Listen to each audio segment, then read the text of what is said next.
Episode 531 to 540। काला गैंडा असल में किसी ने नहीं, अरे ये तो एक कुत्ते ने वश में कर लिया। क्या इस दुनिया में कोई कानून नहीं बचा है? जब आध्यात्मिक द्वीप के स्वामी तनुष चंदेल ने पहली बार आध्यात्मिक द्वीप में प्रवेश किया था तो वह इस दानव काले गैंडे के द्वारा लगभग मारा ही गया था। मूल रूप से पृथ्वी की एक प्रभावशाली प्रजाति होने और आध्यात्मिक द्वीप के जादुई वातावरण से पोषित होने के कारण अगर इसे भारत की पौराणिक कथाओं में रखा जाता तो इसे निस्संदेह एक प्राचीन भयानक पशु माना जाता। तात्विक शक्ति सीमा में शक्ति से आगे बढ़ते हुए तनुष चंदेल का मानना था कि इस दुनिया में कोई भी इसे वश में करने में सक्षम नहीं था। फिर भी अब जिस प्राणी को वह अजेय मानता था उसे एक मामूली कुत्ते ने भयभीत कर दिया था और बिना किसी लड़ाई के भी वह आज्ञाकारी रूप से किसी और का अधीनस्थ बन गया था। यह उसकी समझ से पूरी तरह से परे था। भौंक भौंक भौंक वानगाई ने काले गैंडे पर 2 बार भौंका जैसे कोई आदेश दे रहा हो, फिर आश्चर्यजनक रूप से अपने पिछले पैरों पर खड़ा हो गया और अपने छोटे पंजों से सुरक्षा कवच के अंदर छिपे लोगों की ओर इशारा किया। हालांकि काले गैंडे ने 2 नाराज दहाड़ें निकाली, फिर निराशा में अपना सिर हिलाया। वानगाई काले गैंडे को सुरक्षा कवच को नष्ट करने का आदेश देने की कोशिश कर रहा था, लेकिन यदि काले गैंडे में ऐसा करने की क्षमता होती तो आध्यात्मिक द्वीप पर कोई भी अब तक उसके पंजे से बच नहीं पाता। इन मनुष्यों ने इसे बार बार उकसाया था और यह आध्यात्मिक द्वीप के लोगों को किसी और से ज्यादा मारना चाहता था। हा हा हा, तरुण त्यागी फिर से जोर से हंस पड़ा। तो क्या हुआ अगर तुमने काले गैंडे को पाल लिया? तुम अभी भी अंदर नहीं जा सकते है ना? बस यहाँ से दफा हो जाओ। तरुण त्यागी ने धमकी देना जारी रखा। जय कृष्णा, अगर तुम अपने माता पिता को फिर से देखना चाहती हो तो बेहतर है कि तुम उन्हें जल्दी से आध्यात्मिक द्वीप के व्यापारों पर दबाव डालना बंद करने के लिए मनाओ और आध्यात्मिक द्वीप पर कभी हाथ मत उठाओ। तुम, जय कृष्णा ने गुस्से में तरुण त्यागी को घूरा, तुम नीच बेशर्म आदमी। धिक्कार है बेशर्म। वीर वर्मा ने अपनी मुट्ठियां भींच लीं, लेकिन इसका कोई फायदा नहीं हुआ। हा हा हा, मुझे बस तुम सभी को मुझसे चिढ़ते हुए देखना पसंद है, लेकिन इसके बारे में कुछ भी करने में असमर्थ हो। बस करो। तनुष चंदेल ने तरुण त्यागी को रोका। क्या तुम आज हमें और भी शर्मिंदा करना चाहते हो? यह आपदा तुम्हारे कारण हुई थी। क्या तुम में आत्मचिंतन की कोई समझ नहीं है? देवियों और सज्जनों, कहा जाता है कि लड़ाई के बिना हम एक दूसरे को नहीं जान पाते हैं। क्या मैं पूछ सकता हूं कि आप सभी कहां से हैं और आपको किसने सिखाया है? हालांकि उसने अर्जुन चौहान और दूसरों को कार्रवाई में नहीं देखा था, बस तरुण त्यागी का विवरण सुनकर और वानगाई की असाधारण क्षमताओं को देखकर तनुष चंदेल ने उन्हें हल्के में लेने की हिम्मत नहीं की, विशेष रूप से उनके मूल, जिसकी उसे बहुत परवाह थी। इतने कम उम्र के होने के बावजूद और फिर भी इतने कुशल, अगर उनके पीछे कोई मास्टरमाइंड नहीं था तो वह बिल्कुल विश्वास नहीं करेगा। उसे सावधानी से विचार करना पड़ा कि क्या आध्यात्मिक द्वीप उस अज्ञात व्यक्ति या संगठन के क्रोध का सामना कर सकता था। भारत देश, उत्तराखंड प्रांत, हरिद्वार शहर, सुराज्य संस्था का संस्थापक अर्जुन चौहान, सुराज्य संस्था का उपसंस्थापक वीर वर्मा। भौंक भौंक भौंक, सुराज्य संस्था का रक्षक दिव्य पशु वानगाई। सुराज्य संस्था। तनुष चंदेल चुप हो गया। उसने पहले कई प्राचीन योद्धा परिवारों से इस सुराज्य संस्था के बारे में सुना था, लेकिन जब उसने विस्तार से पूछा तो इन लोगों ने सुराज्य संस्था के बारे में कुछ भी और कहने से इनकार कर दिया, जैसे कि यह कोई वर्जित चीज थी। क्या अर्जुन चौहान और वीर वर्मा वास्तव में सुराज्य संस्था से हैं? और अर्जुन चौहान संस्थापक है? यह असंभव है। यदि अर्जुन चौहान संस्थापक है तो उसकी विशाल क्षमता कहाँ से आती है? क्या मैं पूछ सकता हूँ कि संस्थापक अर्जुन का गुरु कौन है? माफ कीजिए, मैं स्वयं शिक्षित हूँ, अर्जुन चौहान ने उत्तर दिया। तनुष चंदेल ने स्वाभाविक रूप से इस पर विश्वास नहीं किया। स्वयं शिक्षित? कौन स्वयं शिक्षित हो सकता है और 20 साल की उम्र में तुरंत एक 5 स्तरीय तात्विक शक्ति सीमा के प्राणी को मार सकता है? संस्थापक अर्जुन, जैसा कि आपने देखा है, चाहे आप कितने भी शक्तिशाली हों, आप हमारी सुरक्षा कवच को तोड़ नहीं सकते हैं। यहीं पर जारी रहना केवल समय और ऊर्जा की बर्बादी है। हम शर्तों के बारे में बात क्यों नहीं करते? ठीक है, सुनते हैं। अर्जुन चौहान वास्तव में उत्सुक था कि ये शर्तें क्या होंगी। संस्थापक अर्जुन, मेरे शिष्य तरुण त्यागी को पहले ही इस हद तक चोट पहुंच चुकी है और उसने अपने लापरवाह व्यवहार की कीमत चुकाई है। चलिए इसे यहीं खत्म करते हैं। यदि आप आध्यात्मिक द्वीप छोड़ देते हैं तो अब से हम एक दूसरे के रास्ते से अलग रहेंगे।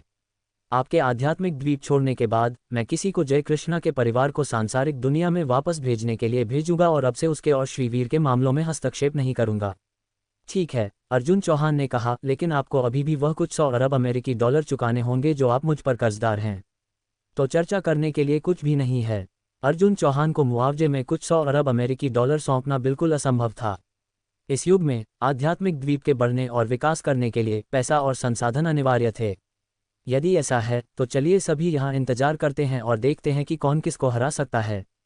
तनुष चंदेल ने स्पष्ट रूप से बात करने के लिए अपना धैर्य खो दिया था। आध्यात्मिक द्वीप के इस पारिस्थितिकी तंत्र में वे पूरी तरह से आत्मनिर्भर हो सकते थे। सबसे बुरा ये होगा कि वे बस द्वीप से बाहर नहीं जाएंगे। क्या अर्जुन चौहान को सचमुच लगता था कि वह यहाँ हमेशा के लिए पहरा दे सकता था? क्या उसके पास जीने के लिए एक जीवन नहीं था? चलो चलते हैं। ये कहने के बाद तनुष चंदेल अपने लोगों को झील में द्वीप पर वापस ले जाने के लिए तैयार था। क्या मैंने कहा कि तुम जा सकते हो? अर्जुन चौहान ने अचानक कहा। अर्जुन चौहान, हम जैसा चाहें वैसे करेंगे। तुम इसके बारे में क्या कर सकते हो? तुम्हें लगता है कि मैं सचमुच तुम्हारे खोल को तोड़ नहीं सकता? अर्जुन चौहान ने एक ठंडी मुस्कान जाहिर की।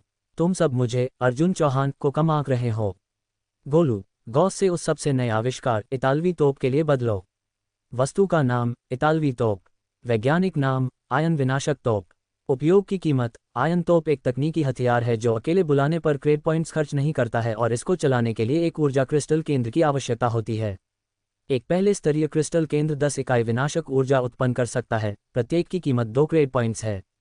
एक दूसरे स्तरीय क्रिस्टल केंद्र 20 इकाई विनाशक ऊर्जा उत्पन्न कर सकता है, प्रत्येक की कीमत 10 क्रेड पॉइंट्स है। एक तीसरे स्तरीय क्रिस्टल केंद्र 30 इकाई विनाशक ऊर्जा उत्पन्न कर सकता है, प्रत्येक की कीमत 50 क्रेड पॉइंट्स है। एक चौथे स्तरीय क्रिस्टल केंद्र 40 इकाई विनाशक ऊर्जा उत्पन्न कर सकता है, प्रत्येक की कीमत 100 क्रेड पॉइंट्स है। एक पांचवें स्तरीय क्रिस्टल केंद्र 50 इकाई विनाशक ऊर्जा उत्पन्न कर सकता है, प्रत्येक की कीमत 200 क्रेड पॉइंट्स है। ये क्रिस्टल केंद्र वास्तव में एक प्रकार के अत्यधिक संपीड़ित प्राकृतिक ऊर्जा क्रिस्टल हैं, जो सुपर गॉड अकेडमी में एक ज्वालामुखी पर हर जगह हैं। सामान्य रूप से उन्हें प्रयोग के लिए लोगों द्वारा आमतौर पर उठाया जाता है और किसी भी कीमती चीज़ के रूप में गिना नहीं जाता है। लेकिन इन्हें सुपर गॉड अकेडमी से बाहर निकालने के लिए वास्तव में क्रेड पॉइंट्स की एक भारी मात्रा खर्च होती है।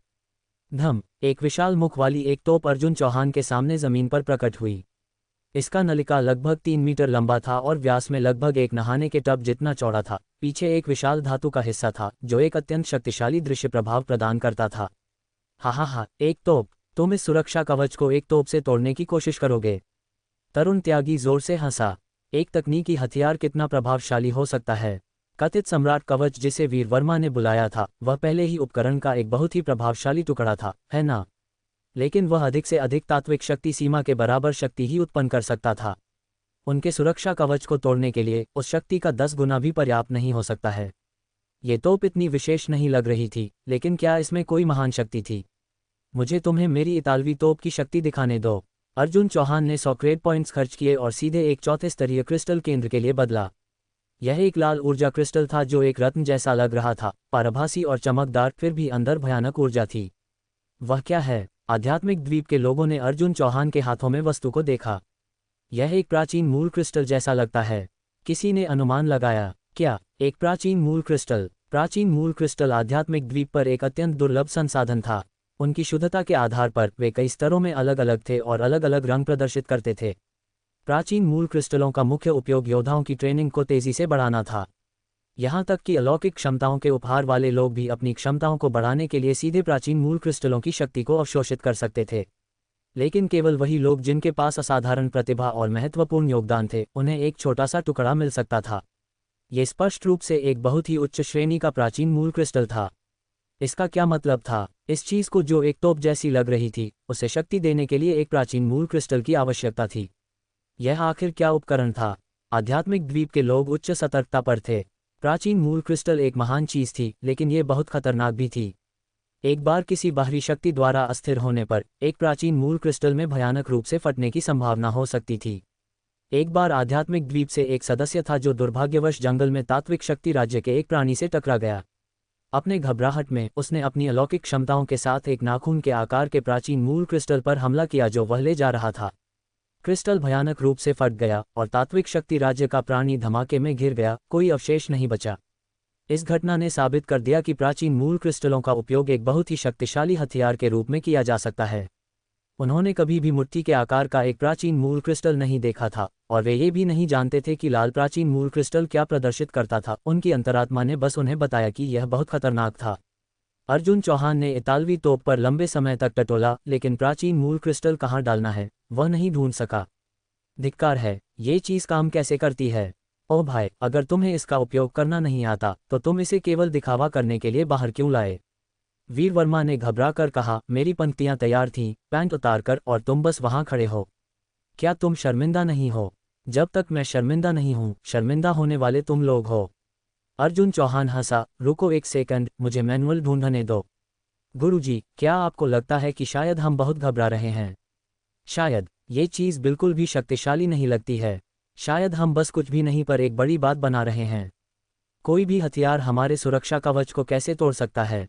बिल्कुल, इसका उपयोग करना इतना असुविधाजनक है। आप बता सकते हैं कि यह हाईटेक नहीं है। अर्जुन चौहान को चलाते हुए देखकर आध्यात्मिक द्वीप के लोगों को किसी तरह से एक अवर्णनीय सुरक्षा का एहसास हुआ। छोड़ो, परेशान मत हो। अर्जुन चौहान ने सीधे डीन की अंगूठी का उपयोग करके मैनुअल निकाला और आखिरकार एक स्विच मिला। क्लिक। इतालवी तोप से एक ऊर्जा स्लॉट बाहर आया, जो चौथे स्तरीय क्रिस्टल केंद्र को रखने के लिए एक खाली जगह को प्रकट कर रहा था। अर्जुन चौहान ने क्रिस्टल केंद्र को नलिका के पीछे मशीन में डाला और तत्काल एक लाल रोशनी फैल गई। ये शक्ति जब वुशेंगु ने सुरक्षा कवच पर हमला किया था तब की तुलना में 10 गुना अधिक शक्तिशाली थी। भौंक भौंक भौंक, वानगई ने इतालवी तोप पर भौंका। ये बहुत ही समझदार कुत्ता इस उपकरण के शक्तिशाली होने से अवगत था। वुशेंगु भी कांपा और वानगई के पीछे छिप गया, जैसे कि इस विशाल शक्ति के सामने केवल उसका बॉस वानगई ही उसे सुरक्षा का कुछ आभास प्रदान कर सकता था। अर्जुन चौहान ने देखा था कि 40 इकाइयों की ऊर्जा कितनी भयानक हो सकती है। जब उसने हुई जियान को एक सेकंड में गिराने के लिए याओ चेन की शक्ति का उपयोग किया था तो उस व्यक्ति की ऊर्जा 42 इकाई जितनी उच्च थी। लेकिन यह मूल रूप से तकनीकी हथियारों और मानव साधना के बीच एक बड़ा अंतर था। प्रभाव के मामले में तकनीकी हथियार कहीं अधिक भयानक थे। पीछे हटो, हर कोई जल्दी से पीछे हटो, तनुष चंदेल ने जोर से चिल्लाया। एक तात्विक शक्ति राज्य के योद्धा के रूप में कोई भी उससे ज्यादा तोप में भयानक शक्ति को महसूस नहीं कर सकता था। मनुष्यों ने ऐसा भयानक हथियार कब आविष्कार किया? वह सिर्फ 5 या 6 साल पहले द्वीप पर था। क्या मानव हथियार सिर्फ 5 या 6 साल के एक छोटे से समय में इतने आधुनिक हो गए थे? क्या ये दंतकथात्मक तकनीकी विस्फोट हो सकता था? क्या ये सुरक्षा कवच सचमुच टूट सकती है? पहली बार तनुष चंदेल को आध्यात्मिक द्वीप के सुरक्षा कवच की ताकत पर संदेह हुआ। हर कोई अपने कानों को ढक लो, हम फायर कर रहे हैं। अर्जुन चौहान पहला था जिसने लीला यादव को कुछ दर्जन मीटर दूर एक बड़े पेड़ के पीछे खींचा। इतालवी तोप के मैनुअल के अनुसार जब एक चौथे स्तरीय या उससे अधिक क्रिस्टल केंद्र का उपयोग करते हैं तो जिन व्यक्तियों ने तात्विक शक्ति राज्य तक नहीं पहुंचे हैं उन्हें 20 मीटर से अधिक दूर रहना चाहिए। कसम से, तुम ये पहले भी कह सकते थे। वीर वर्मा ने भी जल्दी से जय कृष्णा को पकड़ा और भागा। भौंक भौंक भौंक, छोटे भाई, बड़े भाई का अनुसरण करो। लाल रोशनी अधिक चमकदार हो गई। एक 10 मीटर के घेरे के अंदर सब कुछ ढंक लिया। कुछ क्षणों बाद एक गूंजदार धमाके के साथ पूरी नलिका से एक तेज कंपन निकला और यहां तक कि जमीन भी कई बारीक दरारों से खुल गई। एक विशाल लाल ऊर्जा किरण सीधे सुरक्षा कवच की ओर चली गई। धम, ऐसा लगा जैसे पूरा आध्यात्मिक द्वीप कंपन कर रहा था। अदृश्य सुरक्षा कवच इतालवी तोप की शक्ति से हिल गया, लाल लहरों की परतें बना रहा था। तेज ऊर्जा ने सुरक्षा कवच को चाटा, एक चिरचिर की आवाज निकालते हुए। तड़ाक, अचानक आकाश में एक दरार दिखाई दी। दरार तेजी से फैली, चौड़ी हो गई और फिर पूरे द्वीप में फैल गई, जैसे कि यह किसी भी क्षण पूरी तरह से टूट सकती है। इतालवी तोप का गर्जन एक पूरे 10 सेकंड तक चला, जब तक कि ऊर्जा पूरी तरह से खत्म नहीं हो गई और लाल रोशनी धीरे धीरे बुझ गई। इस समय पूरे आध्यात्मिक द्वीप के ऊपर सुरक्षा कवच एक लाल शक्ति से प्रभावित हो गया था। यह अत्यंत नाजुक हो गया था, जैसे कि इसे केवल एक और प्रहार की आवश्यकता थी। घड़ घड़, एक जोर से आवाज आध्यात्मिक द्वीप के गहराई से आए और फिर दरार आंखों के सामने ठीक होने लगी। लेकिन किसी को नहीं पता था कि केंद्रीय प्राचीन पेड़ पर हजारों मीटर ऊंचा पत्तों के बड़े बड़े हिस्से मुरझाना शुरू हो गए। जब से मनुष्य आध्यात्मिक द्वीप पर आए थे, ये प्राचीन पेड़ कभी नहीं मुरझाया था। सुरक्षा कवच की शक्ति उस प्राचीन पेड़ से निकली थी। ये सुरक्षा कवच की मरम्मत करने के लिए अपनी खुद की शक्ति का उपयोग कर रहा था। इस समय आध्यात्मिक द्वीप पर कोई भी शांत नहीं रह सका। तरुण त्यागी के हाथ और पैर कांप रहे थे। उस आखिरी प्रहार ने आध्यात्मिक द्वीप के सुरक्षा कवच को लगभग तोड़ दिया था, लेकिन सौभाग्य से उनके रक्षक देवता ने उन्हें निराश नहीं किया। सुरक्षा कवच ने रोक लिया था, उन्हें इस भयानक हमले को रोकने में मदद की थी। ये चीज सचमुच शक्तिशाली है। अर्जुन चौहान मदद नहीं कर सका लेकिन चिल्ला उठा। 40 इकाइयों का एक ऊर्जा प्रभाव, यहाँ तक कि एक छोटा शहर भी बराबर हो सकता था, फिर भी इसे वास्तव में इस सुरक्षा कवच ने रोका था। आपने भी कोशिश की है, आपकी शक्ति इस सुरक्षा कवच को तोड़ नहीं सकती। हार मान लो। किसने कहा कि हम इसे तोड़ नहीं सकते? अर्जुन चौहान ने तब अपने शरीर से 10 चौथे स्तरीय ऊर्जा क्रिस्टल और एक 5 स्तरीय ऊर्जा क्रिस्टल केंद्र निकाला। इन वस्तुओं को उपयोग नहीं करने पर सुपर गॉड अकेडमी में क्रेड पॉइंट्स के लिए वापस किया जा सकता था। 10, उसके पास अभी भी उन प्राचीन मूल क्रिस्टलों में से 10 हैं। इस समय तरुण त्यागी, जो अभी अभी आनंद ले रहा था, हक्का बक्का रह गया। एक लाल प्राचीन मूल क्रिस्टल द्वारा निकाली गई शक्ति ने लगभग उनके आध्यात्मिक द्वीप के सुरक्षा कवच को तोड़ दिया था। उस मात्रा का 10 गुना क्या करेगा, पूरे अंतरिक्ष को तोड़ देगा। विशेष रूप से वह काला प्राचीन मूल क्रिस्टल, भले ही वह 100 मीटर दूर था, वह उससे निकलने वाली मृत्यु और विनाश से भरी एक शक्ति को महसूस कर सकता था। यह शायद लाल वाले से भी ज्यादा भयानक है। छोड़ो, इसका उपयोग करना थोड़ा व्यर्थ लगता है। इस समय अर्जुन चौहान ने वास्तव में इतालवी तोप और सभी ऊर्जा क्रिस्टल केंद्रों को वापस रख दिया। क्या तुम कर रहे हो? तुम उन्हें वापस क्यों रख रहे हो? वीर वर्मा ने जिज्ञासा से पूछा। मुझे लगता है प्राचीन योद्धा दुनिया के मामलों को प्राचीन योद्धा दुनिया के तरीके से हल किया जाना चाहिए। हाईटेक हथियारों का उपयोग करने में क्या मतलब है? ये कुछ मायने रखता है। वीर वर्मा ने अपना सिर हिलाया। तो तुम क्या करने की योजना बना रहे हो? अर्जुन चौहान आगे बढ़ा, अपनी गर्दन को घुमाया, एक तड़तड़ की आवाज निकालते हुए।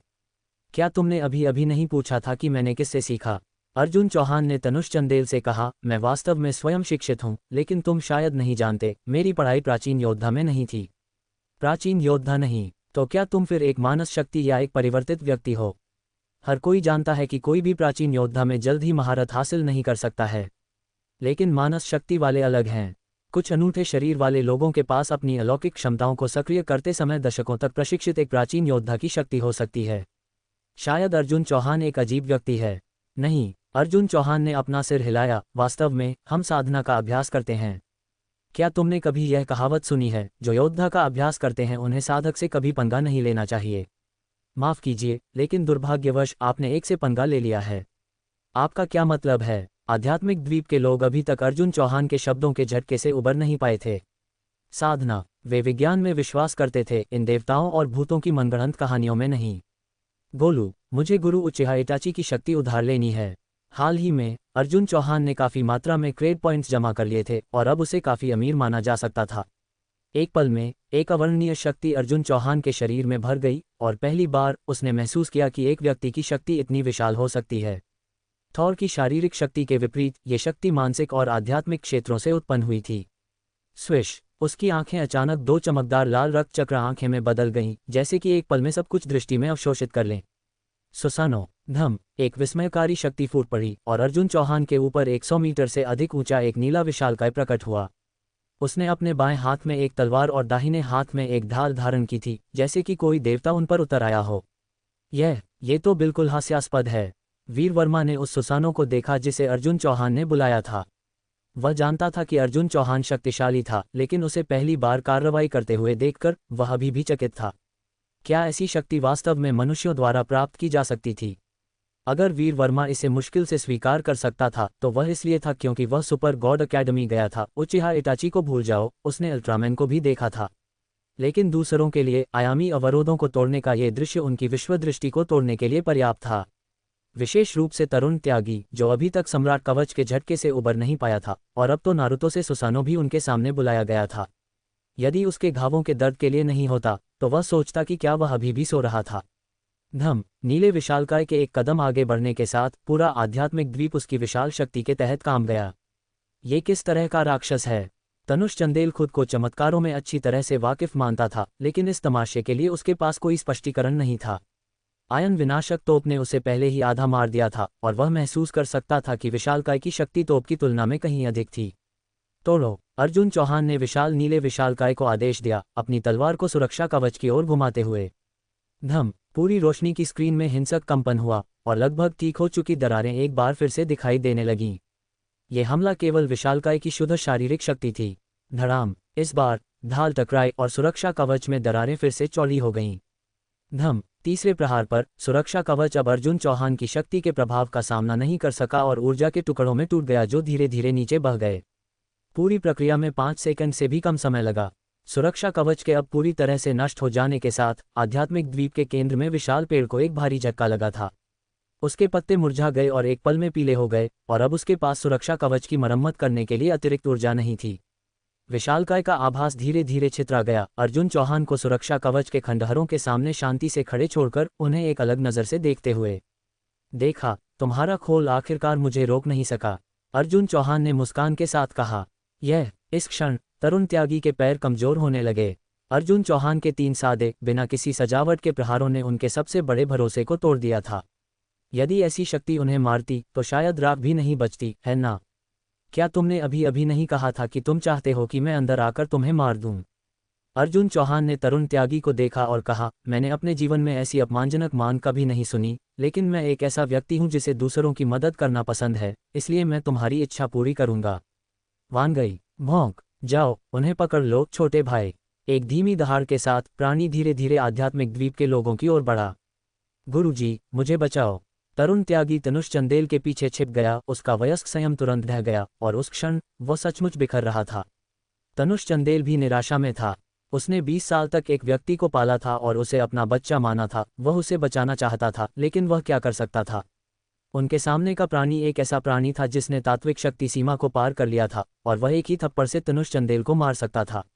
एक बड़े गुरुजी के रूप में जिसने 100 साल से अधिक समय तक जीवन जिया था, पारिवारिक स्नेह उसके जीवन में एक सुखद अतिरिक्त था, लेकिन यह निश्चित रूप से वह नहीं था जिसे वह सबसे अधिक महत्व देता था।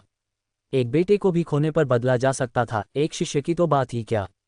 अब जब सुरक्षा कवच टूट गई थी, तो अगर अर्जुन चौहान और उसके समूह अब भी चले जाते, तो आध्यात्मिक द्वीप के घुसपैठ करने वाले प्राणी आसानी से उनके दैनिक जीवन और साधना स्थानों में प्रवेश कर सकते थे। हमें बहुतों की आवश्यकता नहीं है, बस 5 तात्विक शक्ति सीमा स्तर के प्राणी, और ये सभी लोग खत्म हो जाते जब तक कि वे इस जगह को छोड़ नहीं देते। क्या तुम उसे बचाओगे? अर्जुन चौहान ने तनुष चंदेल को देखा। मैं उसे नहीं जानता, गुरुजी। तरुण त्यागी ने उस गुरु को देखा जिसने हमेशा उसे इतना स्नेह दिखाया था, अविश्वास में जब उसने उसे छोड़ने का फैसला किया, और उसी क्षण उसकी आंखें आंसुओं से भर गईं। वान गई, अपने चेले से कहो कि उसे मारे नहीं। भौंक भौंक भौंक। प्राणी ने तरुण त्यागी को पकड़ने के लिए अपने ठूंठदार पंजे फैलाए, और किसी ने उसे रोकने की हिम्मत नहीं की। धड़ाम, एक मरे हुए कुत्ते की तरह तरुण त्यागी को अर्जुन चौहान के पैरों पर फेंक दिया गया। उसके शरीर पर घाव फिर से खुल गए और वह तुरंत दर्द में रोया, अपने दांत पीसते हुए। अर्जुन चौहान ने उसकी पीठ में लात मारी। क्या तुम अभी अभी बहुत कठोर व्यवहार नहीं कर रहे थे? क्या तुम अभी अभी उछल कूद नहीं कर रहे थे? क्या तुम नहीं चाहते थे कि मैं तुम्हें मारूं? धड़ाम, क्या तुम अभी भी नाटक कर रहे हो? धड़ाम, मैं अब यहाँ हूँ और मैं अभी भी तुम्हें मार रहा हूँ। तुम इसके बारे में क्या करोगे? धड़ाम, तुमने एक अच्छी पिटाई मांगी थी तो ये रही, बिना किसी रोक टोक के। अर्जुन चौहान ने उसे 1 दर्जन से अधिक बार बेरहमी से लात मारी और आखिरकार तरुण त्यागी की आंखें घूम गईं और वह बेहोश हो गया। अर्जुन चौहान ने तरुण त्यागी को एक तरफ लात मारी और वीर वर्मा और दूसरों के साथ अंदर चला गया। और जय कृष्णा के माता पिता का क्या? वीर वर्मा ने पूछा, या तुम उनके साथ हमें धमकी देना जारी रखने की योजना बना रहे हो? इस बिंदु पर आध्यात्मिक द्वीप के लोग ऐसा करने की हिम्मत कैसे कर सकते थे?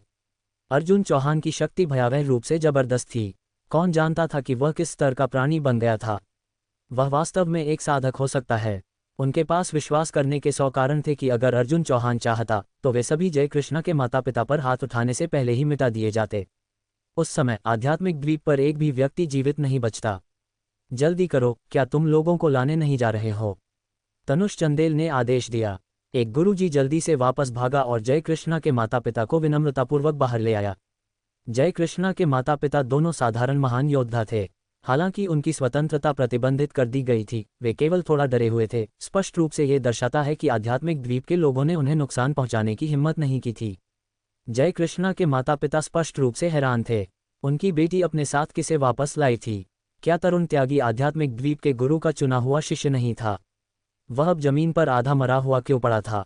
और आध्यात्मिक द्वीप के सुरक्षा कवच का क्या? बाहरी लोग अपनी मर्जी से कैसे आ जा सकते थे? और वह प्राणी, दंतकथा की तरह, वह एक हस्की के पीछे कैसे छिपा हुआ था, अपने पंजे चाटते हुए?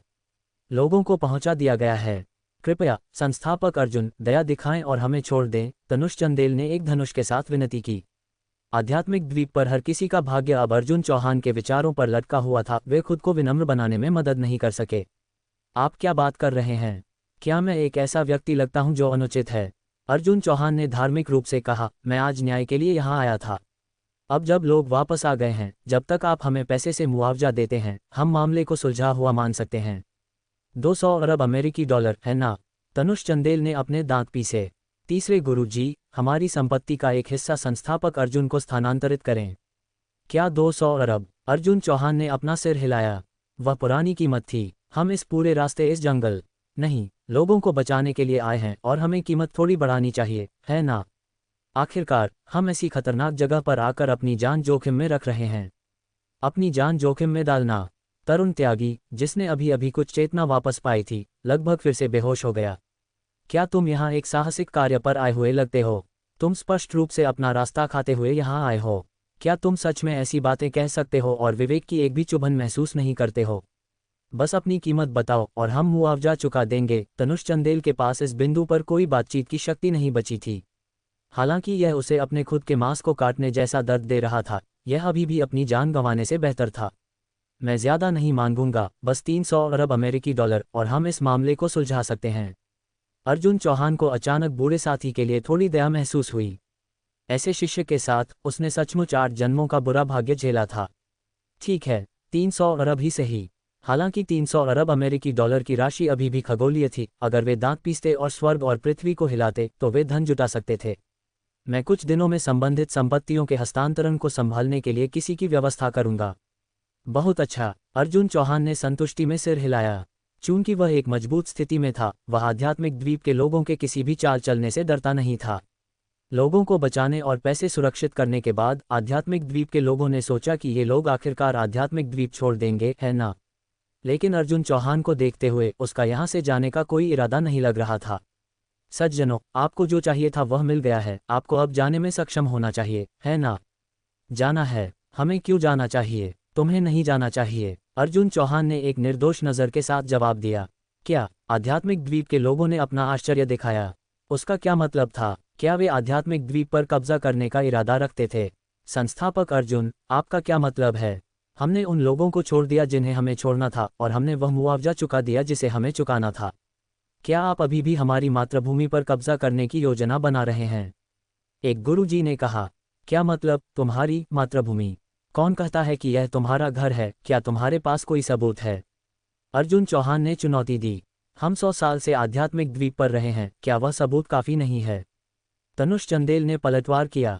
हाँ, तो उस तर्क से, चूंकि मैं 20 साल से पृथ्वी पर रह रहा हूं, तो क्या इसका मतलब है कि पृथ्वी मेरी है? आप अनुचित व्यवहार कर रहे हैं, आध्यात्मिक द्वीप के गुरुजी में से एक ने चिल्लाया। क्या आपको लगता है कि सिर्फ इसलिए कि आपके पास ताकत है, आप जो चाहें वह कर सकते हैं? बिल्कुल, आप सही हैं। ताकत होने का मतलब है कि आप वास्तव में जो चाहें वह कर सकते हैं। क्या इससे आपको गुस्सा आता है? जैसे ही अर्जुन चौहान ने बोलना समाप्त किया, वानगई और उसके पीछे का क्रूर पशु धमकी भरे तरीके से आगे बढ़ने लगे। हाँ, वे बस उससे हीन थे। अगर अर्जुन चौहान ने कठोरता से खेलने का फैसला किया तो उनके पास वास्तव में मुकाबला करने का कोई साधन नहीं था। वापस आओ, अर्जुन चौहान ने क्रूर पशु और वानगई को वापस बुलाया। वानगई, तुम्हें क्या हो गया है? क्या मैंने तुम्हें यह नहीं सिखाया है कि तुम्हें केवल हिंसा का सहारा लेने के बारे में नहीं सोचना चाहिए और तुम्हें लोगों को नैतिकता से जीतना चाहिए? तुम में लोगों को नैतिकता से जीतने के बारे में बात करने की हिम्मत है? आध्यात्मिक द्वीप के लोगों ने बेशर्मों को देखा था, लेकिन इस तरह का बेशर्म कभी नहीं देखा था। वह कौन था जिसने अभी अभी उनकी सुरक्षा कवच पर इतालवी तोप से बमबारी की थी?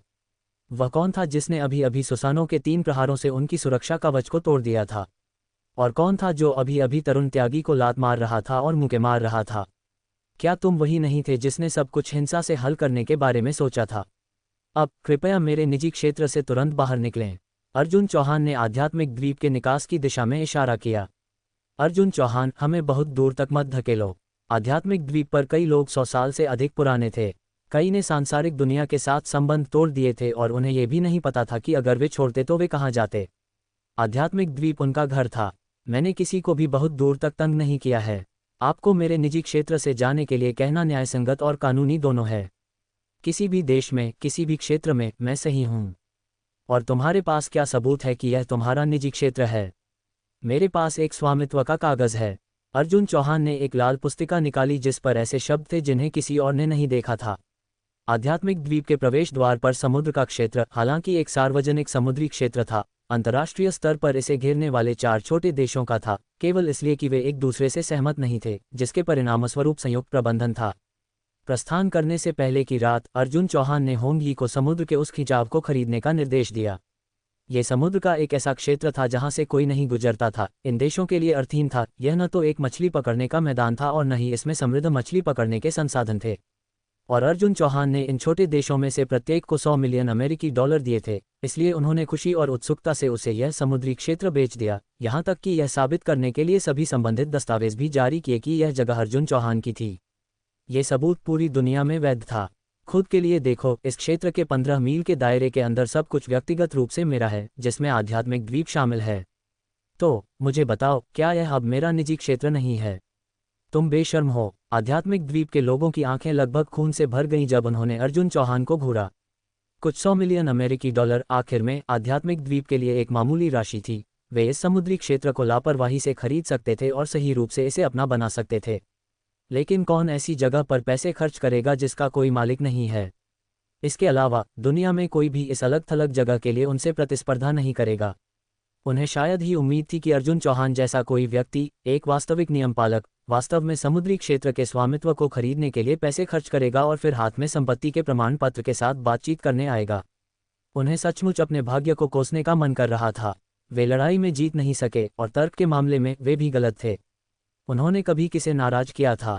इस समय हर किसी ने अपना गुस्सा तरुण त्यागी पर उतारा। अगर इस बेकार आदमी ने एक महिला के लिए अर्जुन चौहान जैसे किसी को नाराज नहीं किया होता तो उन्हें ऐसी चीज का सामना नहीं करना पड़ता। बस उन्होंने कभी अपने मुद्दों पर आत्मचिंतन नहीं किया। अगर वे बेहतर होते और जय कृष्णा के परिवार को धमकी के रूप में इस्तेमाल नहीं करते तो अर्जुन चौहान इतनी दूर तक नहीं जाता। चलो चलते हैं। बहुत विचार विमर्श के बाद तनुष चंदेल ने अभी भी समझौता करना चुना। हालांकि उन्होंने आध्यात्मिक द्वीप के साधना संसाधनों को खो दिया था, उनकी संस्था विशाल और मजबूत थी और अगर वे सांसारिक दुनिया में फिर से शुरू करते तो भी वे खुद का कुछ बना सकते थे। जब तक तनुष चंदेल वहां था, आध्यात्मिक द्वीप कभी नष्ट नहीं होगा। वहां एक विला बनाओ और उस झील का पानी अंदर लाओ। हम यहाँ एक गोल्फ कोर्स स्थापित कर सकते हैं। उस क्षेत्र को एक बारबेक्यू स्पॉट बनाया जा सकता है। जब कुछ करने को नहीं होगा तो यहाँ आओ और ताजगी के स्वाद के लिए कुछ राक्षसों का शिकार करो। अर्जुन चौहान को उत्साहपूर्वक नवीकरण की योजना बनाते हुए देखकर आध्यात्मिक द्वीप के लोगों ने केवल एक गहरी लाचारी महसूस की। जिस जगह पर वे दशकों से रहते थे वह किसी के निजी रिजॉर्ट में बदलने वाला था। ये सचमुच जड़ से उखाड़ फेंकने और विस्थापित होने जैसा था। बूढ़े अर्जुन, क्या ये थोड़ा ज्यादा कठोर नहीं है? वीर वर्मा ने आध्यात्मिक द्वीप के वृद्ध, महिलाओं और बच्चों को देखा, सहानुभूति का एक स्पर्श दिखाते हुए। इनमें से कुछ लोग निर्दोष हैं। शायद हमें उनके लिए कुछ जगह छोड़ देनी चाहिए। हाँ, वास्तव में इनमें से कुछ लोग मेरे प्रति वास्तव में काफी अच्छे रहे हैं, जय कृष्णा ने उनकी ओर से विनती की। ठीक है, अर्जुन चौहान ने हंसते हुए कहा, चलो उनके लिए थोड़ी जगह छोड़ दें। अर्जुन चौहान इतना अनुचित व्यक्ति नहीं था। वीर वर्मा सही था। केवल उन लोगों को दंडित करना जो मुख्य रूप से जिम्मेदार थे और जो अपने कर्तव्यों में विफल रहे थे, पर्याप्त था। आखिरकार आध्यात्मिक द्वीप बड़ा था और उसे इतनी अधिक जगह की आवश्यकता नहीं थी। अब जब वो भूमि को वश में कर लिया गया था तो आध्यात्मिक द्वीप पर कोई और निश्चित क्षेत्र नहीं था, इसलिए लोगों के लिए कुछ रहने की जगह छोड़ना अनुचित नहीं था। ठीक है, तो चलो वापस चलते हैं। अर्जुन चौहान ने वीर वर्मा के कंधे पर थपथपाया। बूढ़े अर्जुन, मैं ज्यादा कुछ नहीं कहूंगा, लेकिन इस बार धन्यवाद। वीर वर्मा ने ईमानदारी से उसका धन्यवाद किया। अगर अर्जुन चौहान के हस्तक्षेप के लिए नहीं होता तो जय कृष्णा को उसके माता पिता को बचाने में मदद करने की तो बात ही क्या, उसका खुद का जीवन भी शायद खतरे में होता। ऐसी बकवास बातें मत करो। अर्जुन चौहान हंसा। अगर तुम सच में आभारी हो तो तुम मुझे पिताजी कहोगे और वह किसी भी और चीज से बेहतर होगा। दफा हो जाओ। हेलीकॉप्टर से भारत वापस जाते हुए अर्जुन चौहान ने जैसे ही अपना फोन चालू किया तो उसे एक संदेश मिला। यह एक शादी का निमंत्रण था, साथ में एक छोटा सा नोट भी था। अर्जुन, मैं अगले शनिवार को गंगा रिजॉर्ट्स होटल में शादी कर रहा हूँ। अगर तुम्हारे पास समय हो तो जश्न मनाने के लिए एक ड्रिंक पीने आ जाना। यह आदमी, इतने लंबे समय से हमारा कोई संपर्क नहीं रहा और अब वह शादी कर रहा है, मुझे अभी अभी बता रहा है, बिल्कुल भी अच्छा नहीं है। अर्जुन चौहान एक उदासीनता से भरी मुस्कान को छुपा नहीं सका। क्या बात है, इतनी खुशी से मुस्कुरा रहे हो? क्या किसी लड़की का संदेश मिला? अनामिका राठौर ने पूछा। क्या मैं उस तरह का व्यक्ति हूँ? अर्जुन चौहान ने कड़ाई से कहा, जब से मैं तुम्हारे साथ हूँ मैंने एक पुरुष के सद्गुणों का पालन किया है। तुम मुझे फंसा रही हो। यह मेरे बचपन का एक दोस्त है जिसकी शादी हो रही है। अर्जुन चौहान ने उसे अपना फोन दिया। देखो, निमंत्रण में एक बहुत ही युवा और सुंदर दूल्हा था। 1 मीटर 80 से अधिक ऊंचा एक लंबा आदमी, एक साफ सुथरे छोटे बाल के साथ, चमकदार आंखें, और उसके बगल में दुल्हन भी बहुत आकर्षक और सुंदर थी। किसी कारण से, हालांकि, इस तस्वीर में अर्जुन चौहान को हमेशा कुछ अजीब लगा, जैसे कि शादी की खुशी की कमी थी और एक गंभीर माहौल था। शायद मैं बस ज्यादा सोच रहा हूँ। अर्जुन चौहान ने अपना सिर हिलाया। हाल ही में उसे कुछ अजीब घटनाओं का सामना करना पड़ा था जिसने उसे लगभग पागल बना दिया था। मयंक कपूर, मैंने उसके बारे में तुम्हें बताया है। तो यह है मयंक कपूर, काफी सुंदर है, अनामिका राठौर ने प्रशंसा की।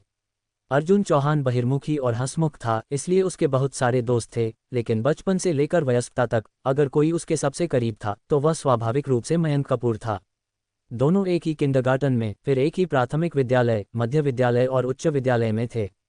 बच्चों के रूप में वे अपनी शरारतों के लिए कुख्यात थे। अर्जुन चौहान वह था जो कारों के एग्जॉस्ट पाइप में पत्थर डालता था और मयंक कपूर पहरेदार होता था।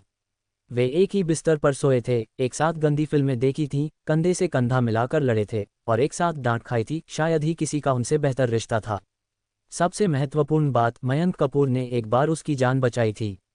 बेशक वह विश्वास करता था, लेकिन ऐसा लगता था कि मयंक कपूर बहुत भाग्यशाली नहीं था। हालांकि उसके पास कॉलेज प्रवेश परीक्षा के दौरान एक प्रथम श्रेणी के विश्वविद्यालय में प्रवेश पाने का मौका था।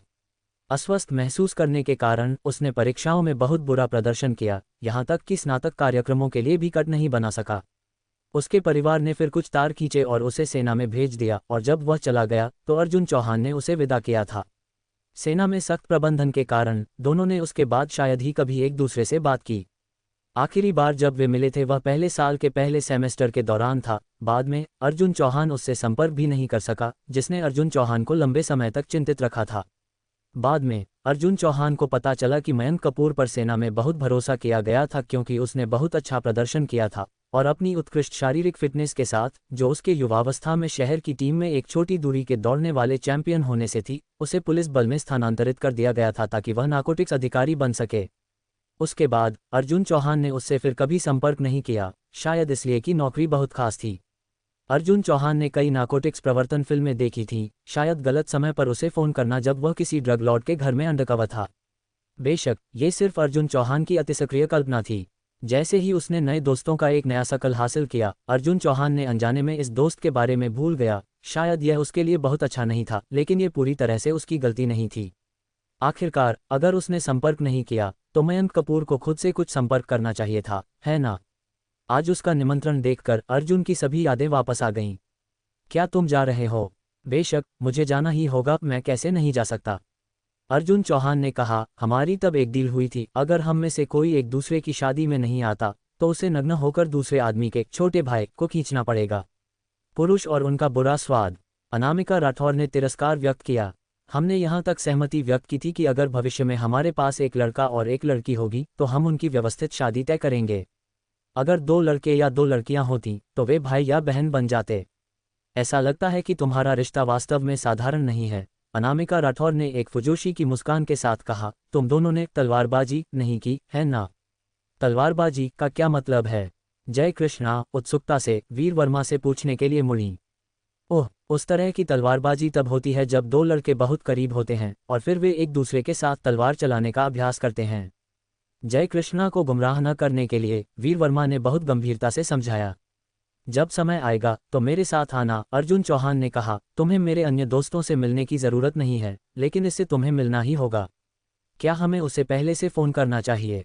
अनामिका राठौर ने पूछा। उसकी कोई ज़रूरत नहीं है, हम भाई हैं, ऐसी शिष्टाचार की कोई ज़रूरत नहीं है, अर्जुन चौहान ने जवाब दिया। एक शादी कोई छोटी बात नहीं है। शादी की तस्वीरें तैयार करना, दहेज, ये और वह खरीदना, वह अभी अभिभूत होगा, हमें उसे परेशान नहीं करना चाहिए। जब समय आएगा तो हम सीधे चले जाएंगे, हम निश्चित रूप से वहां होंगे। अर्जुन चौहान ने तुरंत एक संदेश के साथ जवाब दिया। उसने खिड़की के बाहर देखा। 4 साल बीत गए थे और उसे आश्चर्य हुआ कि उसका भाई कैसा था। जयपुर शहर में नीलगिरी निवास नामक एक पड़ोस के भीतर एक सुंदर युवक मुस्कुराया जब उसने अपना फ़ोन नीचे रखा। यह आदमी, इतने सालों से उसे नहीं देखा, कौन जानता है कि वह अब क्या कर रहा है। मयंक कपूर को खड़े होने में संघर्ष करना पड़ा। उसने अपनी बैसाखी उठाई, अपनी पतलून की खाली आस्तीन पर एक नज़र डाली और फिर अपने बगल में कृत्रिम पैर को देखा। अगर इस बच्चे को पता चला कि मैंने एक पैर खो दिया है तो कौन जानता है कि वह मुझे कैसे चिढ़ाएगा। मयंक कपूर पिछले महीने ही सैन्य सेवा से वापस आया था। पहले एक बहुत ही विशेष वातावरण में लंबे समय तक काम करने के कारण बाहरी दुनिया के साथ उसके संपर्क अत्यधिक प्रतिबंधित थे और उसकी प्रेमिका को भी विशेष मुलाकात के अवसरों पर साल में केवल एक बार उसे देखने की अनुमति थी। एक नारकोटिक्स जासूस के रूप में मयंक कपूर वास्तव में एक कमांडर था और उसे हताश अपराधियों के साथ लड़ने के लिए अग्रिम पंक्ति में जाने की आवश्यकता नहीं थी। लेकिन यह एक बहुत ही महत्वपूर्ण मामला था और इसकी वजह से उनकी टीम से 3 बहादुर नारकोटिक्स अधिकारियों ने खुद को बलिदान कर दिया था। इस बार उन्हें एक महत्वपूर्ण टिप मिली थी जिसे जब्त करने पर वे एक ही झटके में एक प्रमुख अंतर्राष्ट्रीय सिंडिकेट को गिरा सकते थे। अगर सिंडिकेट को खत्म कर दिया जाता तो ये पूरे क्षेत्र में ड्रग लॉर्ड्स को एक महत्वपूर्ण झटका देता और यहाँ तक कि अधिक मादक पदार्थों की तस्करी समूहों को उजागर करने में भी मदद कर सकता था, जिससे घरेलू मादक पदार्थ विरोधी प्रयासों में मदद मिलती। ऑपरेशन की सफलता सुनिश्चित करने के लिए मयंक कपूर भी प्रयास में शामिल हो गया। उन्होंने सफलतापूर्वक दुश्मनों के गढ़ में घुसपैठ की, उन्हें एक इमारत के अंदर फंसा लिया। लेकिन उन्होंने कोने में पड़े अपराध बॉस की हताशा को कम आंका, जिसने पुलिस के साथ एक आखिरी लड़ाई में एक साथ नीचे जाने का फैसला किया। 2 योद्धा मौके पर ही मारे गए और एक युवा भर्ती को बचाने के लिए मयंक कपूर ने भी अपना पैर खो दिया। घटना के बाद उसे प्रथम श्रेणी की योग्यता से सम्मानित किया गया, लेकिन अपनी विकलांगता के कारण वह अब अग्रिम पंक्ति में सेवा नहीं कर सकता था। इसके बजाय उसे एक स्थानीय सैन्य इकाई में काम करने के लिए फिर से सौंपा गया, एक लिपिकीय भूमिका निभाते हुए जिसमें कम शारीरिक प्रयास की आवश्यकता थी। सौभाग्य से उसकी पिछली प्रशंसाओं के कारण उसे स्थिर पुरस्कार मिले और सरकार ने भी उसे मुआवजे के रूप में उच्च दसियों हजारों की एक पर्याप्त राशि प्रदान की। इसके अलावा अपने संपर्कों के माध्यम से वह इस पड़ोस में एक घर को आधे से भी कम बाजार मूल्य पर खरीदने में सक्षम था। उनकी इकाई में मयंक कपूर को निस्संदेह एक नायक के रूप में देखा गया था और जिस लड़की ने उसके लिए पूरे 4 साल इंतजार किया था, उसने उसकी विकलांगता के कारण उसे ठुकराया नहीं, जिससे उसे जीवन जीना जारी रखने की आशा मिली। मयंक कपूर, तुम्हारे साथ क्या चल रहा है? क्या तुमने नहीं कहा था कि भोज कम से कम जयपुर सौंदर्य के कैलिबर के एक होटल में आयोजित किया जाना चाहिए? गंगा रिजॉर्ट्स होटल जैसी जगह पर इसे आयोजित करना, क्या तुम हमारे परिवार को शर्मिंदा करना चाहते हो? मयंक कपूर के चेहरे पर एक कड़वी मुस्कान दिखाई दी। उसकी प्रेमिका एक अच्छी लड़की थी, लेकिन उसकी सास बिल्कुल एक और कहानी थी। मयंक कपूर की सास, जिसका नाम वाणी वर्मा था, एक मोटे चेहरे वाली महिला थी जो मयंक कपूर के नए तैयार किए गए वैवाहिक घर में तूफान की तरह घुस आई थी। उसकी अभिव्यक्ति तिरस्कार, घृणा और लाचारी से भरी थी। उसके बगल में एक पतला बूढ़ा आदमी और एक लड़की थी। ये लड़की ईशा थी, वह जिसने उसके लिए पूरे 4 साल इंतजार किया था। माँ, ईशा ने वाणी वर्मा की बाँह हिलाए, आपको मयंक की स्थिति पता है? इस शादी का घर खरीदने के लिए हमने जितना पैसा उधार ले सकते थे, सब ले लिया है। ये सचमुच उसकी सीमा है। अपना मुंह बंद करो। वाणी वर्मा ने लड़की की ओर इशारा किया और कहा, अगर तुम्हारी वर्तमान गर्भावस्था के लिए नहीं होता, जिसे हम समाप्त नहीं कर सकते, तो क्या तुम्हें लगता है कि मैं इस शादी के लिए सहमत होती? एक अपंग से शादी करना? तुम एक भिखारी से क्यों नहीं शादी कर लेती? मैंने तुम्हें इतने सारे उत्कृष्ट पुरुषों से मिलवाया है, लेकिन तुम बस संतुष्ट नहीं हो सकी, एक गरीब सैनिक से शादी करने पर जोर दे रही हो। वाणी वर्मा ने सम्मान प्रमाण पत्र और पदकों से भरी दीवार की ओर इशारा किया, क्या ये चीजें किसी काम की हैं? एक अनुभवी सैनिक उस थोड़ी सी तनख्वाह और विकलांगता सब्सिडी के साथ महीने में कुछ हजार रुपये ही कमाता है। महाप्रबंधक वर्मा का बेटा, जिसे मैंने तुम्हें पिछले साल मिलवाया था, उसका परिवार रियल एस्टेट में है, साल में करोड़ों रुपये कमाता है। क्या तुम्हारा दिमाग खराब है? भले ही महाप्रबंधक वर्मा का बेटा उतना सुंदर नहीं है और भले ही तुम उसे पसंद नहीं करती हो, निदेशक चौहान का बेटा काफी सुंदर है और अब ब्यूरो में काम करता है। वह साल में लगभग 2 लाख रुपये कमाता है। मुख्य बात उसकी उच्च सामाजिक स्थिति है। मयंक कपूर के माता पिता भी घर में कुछ विवरणों पर चर्चा कर रहे थे, लेकिन अपनी बेटी और होने वाले ससुराल वालों के सामने महिला ने मयंक कपूर की गरिमा के लिए कोई विचार नहीं दिखाया। वह गलत नहीं थी। हालांकि मयंक कपूर के पास कई सम्मान थे, समाज व्यवहारिक है। इस 18वें स्तरीय शहर में उसकी आय मुश्किल से भुखमरी से बचने के लिए पर्याप्त थी। हालांकि उसकी इकाई से लाभ सभ्य थे, जिसमें आवास, भविष्य निधि और सामाजिक सुरक्षा काफी पर्याप्त थी। स्थानीय सिविल सेवकों की तुलना में उसकी आय अभी भी थोड़ी कम थी, हाथ में केवल 3 या 4 हजार रुपये महीने। उसने पहले उल्लेख किया था कि गंगा रिजॉर्ट्स होटल में एक मेज की कीमत 1888 रुपये थी, जिसे शादी के बाजार में पहले से ही काफी कम माना जाता था। लेकिन दूसरे होटल की उसने मांग की, एक बुनियादी भोज मेज के लिए 3888 रुपये खर्च होते थे। जयपुर शहर में, जो बहुत बड़ा नहीं था, स्थानीय लोग बस थोड़ी सी पूछताछ करके गंगा रिजॉर्ट्स होटल के मानक को जान लेते। लेकिन ये पहले से ही मयंक कपूर की सीमा थी। वाणी वर्मा की मांगें वास्तव में बहुत अधिक थीं, जिसमें कम से कम 1,88,888 रुपये का दुल्हन मूल्य, 5 आभूषण का एक पूरा सेट और कम से कम 120 वर्ग मीटर का रहने का स्थान आवश्यक था। मयंक कपूर के परिवार जैसा एक साधारण परिवार ऐसी मांगों को कैसे पूरा कर सकता था? भले ही यह सिर्फ एक 18वें स्तरीय शहर है, जयपुर शहर में एक बेहतर स्थान के लिए कीमत भी प्रति वर्ग मीटर 20,000 रुपये के आसपास घूमती है। यहाँ तक कि थोड़े कम वांछनीय स्थानों में भी आप प्रति वर्ग मीटर 13 से 14,000 रुपये की कीमत से बच नहीं सकते। मयंक कपूर ने अपनी सारी बचत और पेंशन को बाहर निकाल दिया था ताकि मुश्किल से डाउन पेमेंट को कवर किया जा सके। बाकी के लिए यह उसके माता पिता का पैसा था जो उन्होंने अपनी बुढ़ापे के लिए बचाया था। लेकिन फिर भी यह अभी भी वाणी वर्मा की मां की मांगों से बहुत दूर था। अगर ईशा 6 महीने की गर्भवती नहीं होती, एक ऐसे बिंदु पर जहां समाप्ति अब एक विकल्प नहीं था, तो वह इस शादी के लिए कभी सहमत नहीं होती। मयंक कपूर के माता पिता कांप रहे थे, स्पष्ट रूप से अपने गुस्से को दबाने की बहुत कोशिश कर रहे थे। वास्तव में उनका बेटा विकलांग था, लेकिन वह उनका सबसे बड़ा गौरव भी था। वह देश के लिए, लोगों के लिए घायल हुआ था, वह हर किसी के सम्मान का हकदार था। लेकिन उन्होंने पलटवार करने की हिम्मत नहीं की। आखिरकार उसकी स्थिति के साथ इस यथार्थवादी समाज में एक अच्छी लड़की ढूंढना आसान नहीं था। चूंकि ईशा को उसकी विकलांगता से कोई फर्क नहीं पड़ा, भले ही एक बड़ी शिकायत को निगलना पड़े, उन्हें इसे सहना पड़ा। माँ, मयंक कपूर ने दांत पीसते हुए कहा, मुझे पता है कि मैंने ईशा के साथ गलत किया है, लेकिन हमारे परिवार के पास सचमुच कोई पैसा नहीं बचा है। बेशक मुझे पता है कि तुम्हारे पास कोई पैसा नहीं बचा है, वाणी वर्मा ने व्यंग्यात्मक रूप से कहा, लेकिन क्या तुम्हारे पास अभी भी दूसरा घर नहीं है? वर्तमान कीमतों पर उसे कम से कम 7 या 8 लाख में बेचा जा सकता है।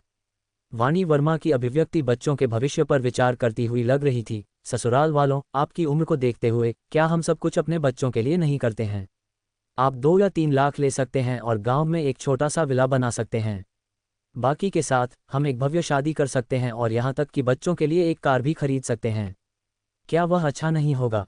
नहीं, मयंक कपूर ने तुरंत जवाब दिया, मेरे माता पिता ने अपना पूरा जीवन कड़ी मेहनत की है, उनके पास बस ये घर बचा है। इसे बिल्कुल भी बेचा नहीं जा सकता। ठीक है, वाणी वर्मा ने कटाक्ष किया, तो मेरी बेटी को दूर ले जाने के बारे में भी मत सोचो। उसने कहा, चलो हम घर जा रहे हैं।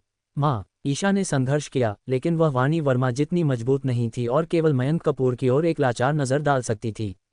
बेटा, शायद हमें बस ये घर खरीद लेना चाहिए। खाली घर में अब केवल मयंक कपूर और उसके माता पिता बचे थे। पिताजी, माँ, इस पर कोई बातचीत नहीं है। मयंक कपूर ने कहा, मैं कुछ पता लगा लूंगा। मेरे पास अभी भी कुछ दोस्त हैं जिनके मैं बचपन से करीब रहा हूँ। भले ही मुझे उनसे भीख मांगनी पड़े, मुझे पैसा उधार लेना होगा। इस सूट में मैं कैसा लग रहा हूँ? अर्जुन चौहान ने एक बिल्कुल नया सूट पहनकर बार बार खुद को शीशे में देखते हुए पूछा। तुम बहुत अच्छे लग रहे हो, बहुत घमंडी हो, अनामिका राठौर ने कहा जब वह ड्रेसिंग टेबल के सामने बैठी थी जहां एक अंतर्राष्ट्रीय मेकअप कलाकार विशेष व्यवस्था द्वारा आमंत्रित उस दिन के लिए उसका मेकअप पूरा कर रही थी। आज चाहे कुछ भी हो, मेरे भाई को उचित सम्मान दिया जाना चाहिए। अर्जुन चौहान ने कहा, हर्षित, क्या तुमने वह सब कुछ संभाल लिया है जो मैंने तुमसे कहा था? श्रीमान अर्जुन, सब कुछ संभाल लिया गया है, हर्षित ने जवाब दिया। जयपुर शहर के कई नेता श्री मयंक की शादी के लिए गवाह के रूप में सेवा करने के लिए तैयार हैं। अर्जुन चौहान की मदद से जयपुर शहर में अब देश का सबसे बड़ा एकीकृत परिपथ स्वचालन बेस है, जिसने कुछ ही महीनों में वह हासिल कर लिया जो पहले सकल घरेलू उत्पाद में 1 साल लेता था।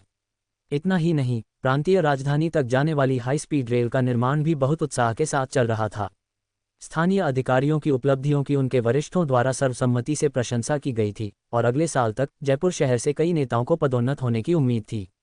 इनमें से अधिकांश उपलब्धियों का श्रेय अर्जुन चौहान को दिया जा सकता था। जब उन्होंने सुना कि अर्जुन चौहान का सबसे अच्छा दोस्त शादी कर रहा था और अर्जुन चौहान व्यक्तिगत रूप से वहां होगा, तो वे जानते थे कि उन्हें शादी के गवाहों के रूप में सेवा करने के लिए समय निकालना होगा, चाहे वे कितने भी व्यस्त क्यों न हों। क्या मैंने जो उपहार तैयार किया था? श्री सेविले और उनके सहायकों ने 1 सप्ताह तक ओवरटाइम काम किया और शादी की पोशाक और सूट का वह सेट पहले ही पूरा कर लिया है। इसे आज सुबह पहुंचा दिया गया था, मैंने किसी को इसे पहले ही भेजने की व्यवस्था की है। आपके द्वारा तैयार किए गए अन्य उपहारों को भी हवाई जहाज से भेज दिया गया है। उनकी शादी आधिकारिक तौर पर शाम 6 बजे शुरू हो रही है और हम इसे मिस नहीं करेंगे। यह अच्छा है, अर्जुन चौहान ने सिर हिलाया। श्रीमान अर्जुन, आप कितना नकद उपहार देने की योजना बना रहे हैं? हर्षित ने पूछा। भले ही आप दोनों सबसे अच्छे दोस्त हों, आप शादी के उपहार को छोड़ नहीं सकते। मुझे सोचने दो, अर्जुन चौहान ने कहा, मैं 8,888 दूंगा। हर्षित चौंक गया। श्रीमान अर्जुन, क्या ये थोड़ा कंजूसी भरा नहीं है? अर्जुन चौहान कौन था? दुनिया का सबसे अमीर आदमी, पृथ्वी का शासक। दुनिया भर की संपत्ति का एक बड़ा हिस्सा सीधे या अप्रत्यक्ष रूप से उसका था। यहाँ तक कि लोगों के साथ उसकी आकस्मिक शर्तें भी 100 अरब अमेरिकी डॉलर से शुरू होती थीं। तो वह अपने ही भाई की शादी के लिए केवल इतना ही क्यों दे रहा था? क्या ये कोई विशेष समझौता हो सकता था जो उनके पास अतीत से था? आखिरकार एक सामान्य दोस्त के लिए 8,888 की संख्या पहले से ही छोटी नहीं है, और जब अर्जुन चौहान और मयंक कपूर पहली बार एक दूसरे को जानते थे तो वह एक साधारण परिवार का बच्चा था। क्या मैंने कहा कि मैं भारतीय मुद्रा में 8,888 दे रहा हूँ? 8888 अमेरिकी डॉलर। हर्षित ने सोचा, लेकिन फिर भी वह ज्यादा नहीं था। अर्जुन चौहान की सामान्य आदतों के अनुसार भले ही वह 888.8 अरब नहीं देता, 88.88 मिलियन देना तो बुनियादी था, है ना? मैं बिटकॉइन के बारे में बात कर रहा था। हर्षित, क्या विमान तैयार है? श्रीमान अर्जुन, ये तैयार है, आप किसी भी समय निकल सकते हैं, हर्षित ने जवाब दिया। लेकिन एक बात है जिसके बारे में मुझे यकीन नहीं है कि मुझे आपको बताना चाहिए या नहीं। हर्षित, तुम कब से बात को घुमाना शुरू कर दिए? ऐसा क्या हो सकता है जिसे कहना इतना मुश्किल है? आपके मित्र श्री मयंक की स्थिति बहुत अच्छी नहीं है, लेकिन हमें लगता है कि वह सचमुच नहीं चाहते कि आपको इसके बारे में पता चले, इसलिए। क्या हुआ? अर्जुन चौहान का चेहरा तुरंत गंभीर हो गया। एक आदमी को बहुत सारे दोस्तों की जरूरत नहीं होती, कुछ भरोसेमंद ही काफी हैं, और उसके लिए मयंक कपूर ऐसा ही एक व्यक्ति था। श्री मयंक एक नारकोटिक्स प्रवर्तन अभियान के दौरान घायल हो गए थे, उनका बायां पैर काटना पड़ा था, और उनकी सांस भी बहुत कठोर हैं। हर्षित ने फिर भी अर्जुन चौहान को वह सारी जानकारी बता दी जो उसे पता थी। ये तुमने मुझे पहले क्यों नहीं बताया? अर्जुन चौहान का लहजा बहुत गुस्से वाला हो गया, और यह पहली बार था जब उसने हर्षित को डांटा था। बेशक वह जानता था कि हर्षित किस बात को लेकर चिंतित थी, लेकिन मयंक कपूर की वर्तमान स्थिति ने उसे शांत होने के लिए बहुत उत्तेजित कर दिया। अब उसने आधी पृथ्वी तक फैली विरासत को विरासत में पाया था, हर दिन एक उच्च स्तरीय जीवन जी रहा था, उन सभी चीज़ों का आनंद ले रहा था जो आम लोग नहीं कर सकते थे। वह आरामदायक था। हालांकि उसका भाई जिसके साथ वह बड़ा हुआ था, उसने एक पैर खो दिया था, वह कठिनाई में रह रहा था, और उसकी सास द्वारा अपने माता पिता के सेवानिवृत्ति के लिए रखे घर को बेचने के लिए दबाव डाला जा रहा था। ये कैसे स्वीकार्य हो सकता था? भले ही किसी को इसके बारे में पता नहीं था और कोई भी उसे गलत नहीं ठहराएगा, बस इस विचार ने अर्जुन चौहान को बेचैन कर दिया। विमान तैयार करो, मैं अभी जयपुर शहर वापस जा रहा हूँ। मुझे माफ़ करना श्रीमान अर्जुन, यह मेरी लापरवाही थी। हर्षित भी जानती थी कि उसने गलती की थी। भूल जाओ, ये तुम्हारी गलती नहीं है। मयंक नहीं चाहता था कि मुझे पता चले और तुमने उसकी इच्छाओं का सम्मान किया, ये तुम्हारी गलती नहीं है। अर्जुन चौहान ने अपनी भावनाओं को शांत किया। लेकिन क्या वह नहीं जानता कि मैं अब किस तरह का व्यक्ति हूँ? अर्जुन चौहान ने सोचा, हमारी करीबी दोस्ती को देखते हुए मैं इस छोटी सी मदद के लिए उसकी मदद कैसे नहीं कर सकता था। अगर मयंक कपूर ने बस पूछा होता तो इससे कोई फर्क नहीं पड़ता कि यह कुछ $1000 के बोझ की मेजें थीं या यहाँ तक कि हजारों विला थे, अर्जुन चौहान पलक भी नहीं झपकाता। उनका रिश्ता लगभग असली भाइयों जैसा था। श्रीमान अर्जुन, श्री मयंक ने अभी हाल ही में नारकोटिक्स प्रवर्तन की अग्रिम पंक्ति छोड़ दी थी। अपनी सेवा के दौरान उन्होंने अपना अधिकांश समय ड्रग लॉर्ड्स की जांच में बिताया और ऑनलाइन चीज़ों के साथ बने रहने के लिए शायद ही कोई समय था, इसलिए ये सामान्य है कि वह आपकी वर्तमान स्थिति के बारे में नहीं जानते। सही है, अर्जुन चौहान ने सिर हिलाया। एक और दृष्टिकोण से सोचते हुए, अगर वह मयंक कपूर होता तो वह भी नहीं पूछता। मयंक कपूर के दिमाग में अर्जुन चौहान ने अभी अभी कॉलेज से स्नातक किया था। अगर वह खुद का समर्थन करने और किराया और उपयोगिताओं के लिए भुगतान करने के लिए पर्याप्त कमा रहा था तो वह पहले से ही काफ़ी अच्छा था। उसके पास उसकी मदद करने के लिए अतिरिक्त पैसा कैसे हो सकता था? यह आदमी, वह सचमुच बहुत ज़्यादा है। अर्जुन चौहान ने अपना सिर हिलाया। हर्षित, मेरे भाई की शादी नहीं हो सकती, हम क्या कर सकते हैं? सभी निमंत्रण पहले ही भेजे जा चुके हैं और कई मेहमान अब तक उस होटल के रास्ते में होंगे, स्थानों को बदलना बहुत देर हो चुकी है। हर्षित ने कहा, चूंकि हम बाहरी को नहीं बदल सकते तो आइए हम पदार्थ को बदल दें। अच्छा सोचा। अर्जुन चौहान ने सिर हिलाया। अब दुनिया भर से सबसे ताज़ी उच्च स्तरीय सामग्री को जयपुर शहर में इकट्ठा करो और फिर दुनिया के सबसे अच्छे शेफ को व्यक्तिगत रूप से खाना पकाने के लिए होटल में आमंत्रित करो। $1 मिलियन अमेरिकी, $2 मिलियन अमेरिकी, मुझे परवाह नहीं है कि वे कितना उद्धृत करते हैं, अगर तुम्हें उन्हें लाना है तो उन्हें बांध कर लाओ। समझ गया श्रीमान अर्जुन। आपके पास आपकी व्यक्तिगत सेवा के लिए घर पर भी शेफ की एक टीम है, क्या आपको उन्हें भी वहां चाहिए? उन्हें भी लाओ, सबसे अच्छे को अपने साथ ले जाओ, अर्जुन चौहान ने आदेश दिया, और पसलियों को काटने के लिए उस कैबोंग तीतर तलवार को ले जाओ, अखरोट तोड़ने के लिए आकाश पलट सील का उपयोग करें, और स्टेक को काटने के लिए असी तलवार का उपयोग करें। तुम कंजूसी करने की हिम्मत मत करना। अगर सूट सिलवाने में बहुत देर हो चुकी है तो तैयार सूट खरीदो। मुझे दुनिया के शीर्ष डिजाइनरों के काम चाहिए। अगर स्थानीय स्तर पर मोटरकेड के लिए पर्याप्त लग्जरी कारें नहीं हैं तो उन्हें पूरे देश से या यहाँ तक कि पूरी दुनिया से लाने के लिए मेरे निजी जेट का उपयोग करो। ये कम से कम 99 रोल्स रॉयस बड़ा होना चाहिए। आज एक शुभ दिन है और मयंक कपूर पूरी तरह से तैयार और उत्साही था। सुबह जल्दी अपनी दुल्हन को लेने के लिए तैयार था। इस शादी के लिए उसके कई पुराने कॉमरेड इन आर्म्स ने उसके दूल्हे के साथी के रूप में सेवा करने के लिए असाधारण छुट्टी ली और अमीर परिवारों से उसके कई साथी लड़ाकों ने अपने स्वयं के कारों को चलाकर अपने शादी के काफिले का गठन किया। हालांकि मयंक कपूर का मूड विशेष रूप से अच्छा नहीं था, जो अभी भी 2 दिन पहले अपनी सास के शब्दों से परेशान था। इसके अलावा इन पिछले कुछ दिनों ईशा की मां ने उसे घर से बाहर बिल्कुल भी नहीं निकलने दिया था। ईशा ने उसे संदेश भेजा, कहा कि अगर उसकी मां सचमुच मयंक कपूर को उसे लेने नहीं देगी तो वह समय पर मयंक कपूर के साथ भाग जाएगी। आखिरकार उनके पास कहीं भी जीवनयापन करने के साधन थे, उसे अपनी मां के बदसूरत चेहरे को क्यों सहना चाहिए। ये वही संदेश था जिसने मयंक कपूर को काफ़ी सांत्वना दी, ये जानकर कि उसकी प्रिया अभी भी उसके पक्ष में थी। माँ, पिताजी, मैं ईशा को लेने जा रहा हूँ। मयंक कपूर ने अपना सूट सीधा किया। ठीक है। मयंक के पिता ने मयंक कपूर के कंधे पर थपथपाया, चाहे कुछ भी हो, बहुत उतावले मत होना। अगर तुम सह सकते हो तो सहना। ईशा को वापस लाना सबसे महत्वपूर्ण है। मैं समझ गया पिताजी। काफिला चल पड़ा, जिसका नेतृत्व एक ऑडी A6 कर रही थी। उसके बाद विभिन्न ब्रांडों की 1 दर्जन से अधिक कारें थीं। हालांकि यह अमीर परिवारों के भव्य दुल्हन जुलूसों से तुलना नहीं कर सकता था, ये कम से कम सम्मानजनक था। दोनों परिवार दूर नहीं रहते थे और काफिले को ईशा के आवासीय परिसर में प्रवेश करने में 40 मिनट से भी कम समय लगा। कड़ और पॉप। ईशा की तरफ के रिश्तेदारों ने काफिले को देखकर पटाखे जलाए और बच्चों का एक समूह जल्दी से आगे बढ़ा, शादी की मिठाइयों के लिए कारों को घेर लिया। यह एक स्थानीय रिवाज था और मयंक कपूर अच्छी तरह से तैयार था। कारों से सभी शादी की मिठाइयों को बच्चों को सौंप दिया। लेकिन फिर मध्यम आयु वर्ग की महिलाओं का एक समूह जल्दी से इकट्ठा हो गया और उनमें ईशा की मां वाणी वर्मा भी थी। वह लाल रंग में कपड़े पहने थी, जो शायद उत्सवपूर्ण लग सकता था, लेकिन उसके चेहरे पर कोई खुशी नहीं थी। उसकी आंखों में मयंक कपूर का यह मिश्रित काफिला बस पर्याप्त प्रभावशाली नहीं था। कई रिश्तेदार और दोस्त मौजूद थे और किसकी बेटी ने ईशा से बेहतर शादी नहीं की थी। एक शादी जीवन में केवल एक बार आती है और इसे ग्लैमरस बनाने के लिए किसी को भी कोई खर्च नहीं छोड़ना चाहिए। सबसे कम प्रभावशाली दुल्हन पार्टियों में भी BMW, मर्सिडीज बेंज और डी वाहनों की एक समान लाइनअप थी, जो कम से कम 10 कारों से शुरू होती थी। मयंक कपूर का काफिला उसके परिवार के लिए एक अपमान के अलावा और कुछ नहीं था। क्या यह नहीं था? दुल्हन के पास आने के लिए तुम्हें पैसा देना होगा।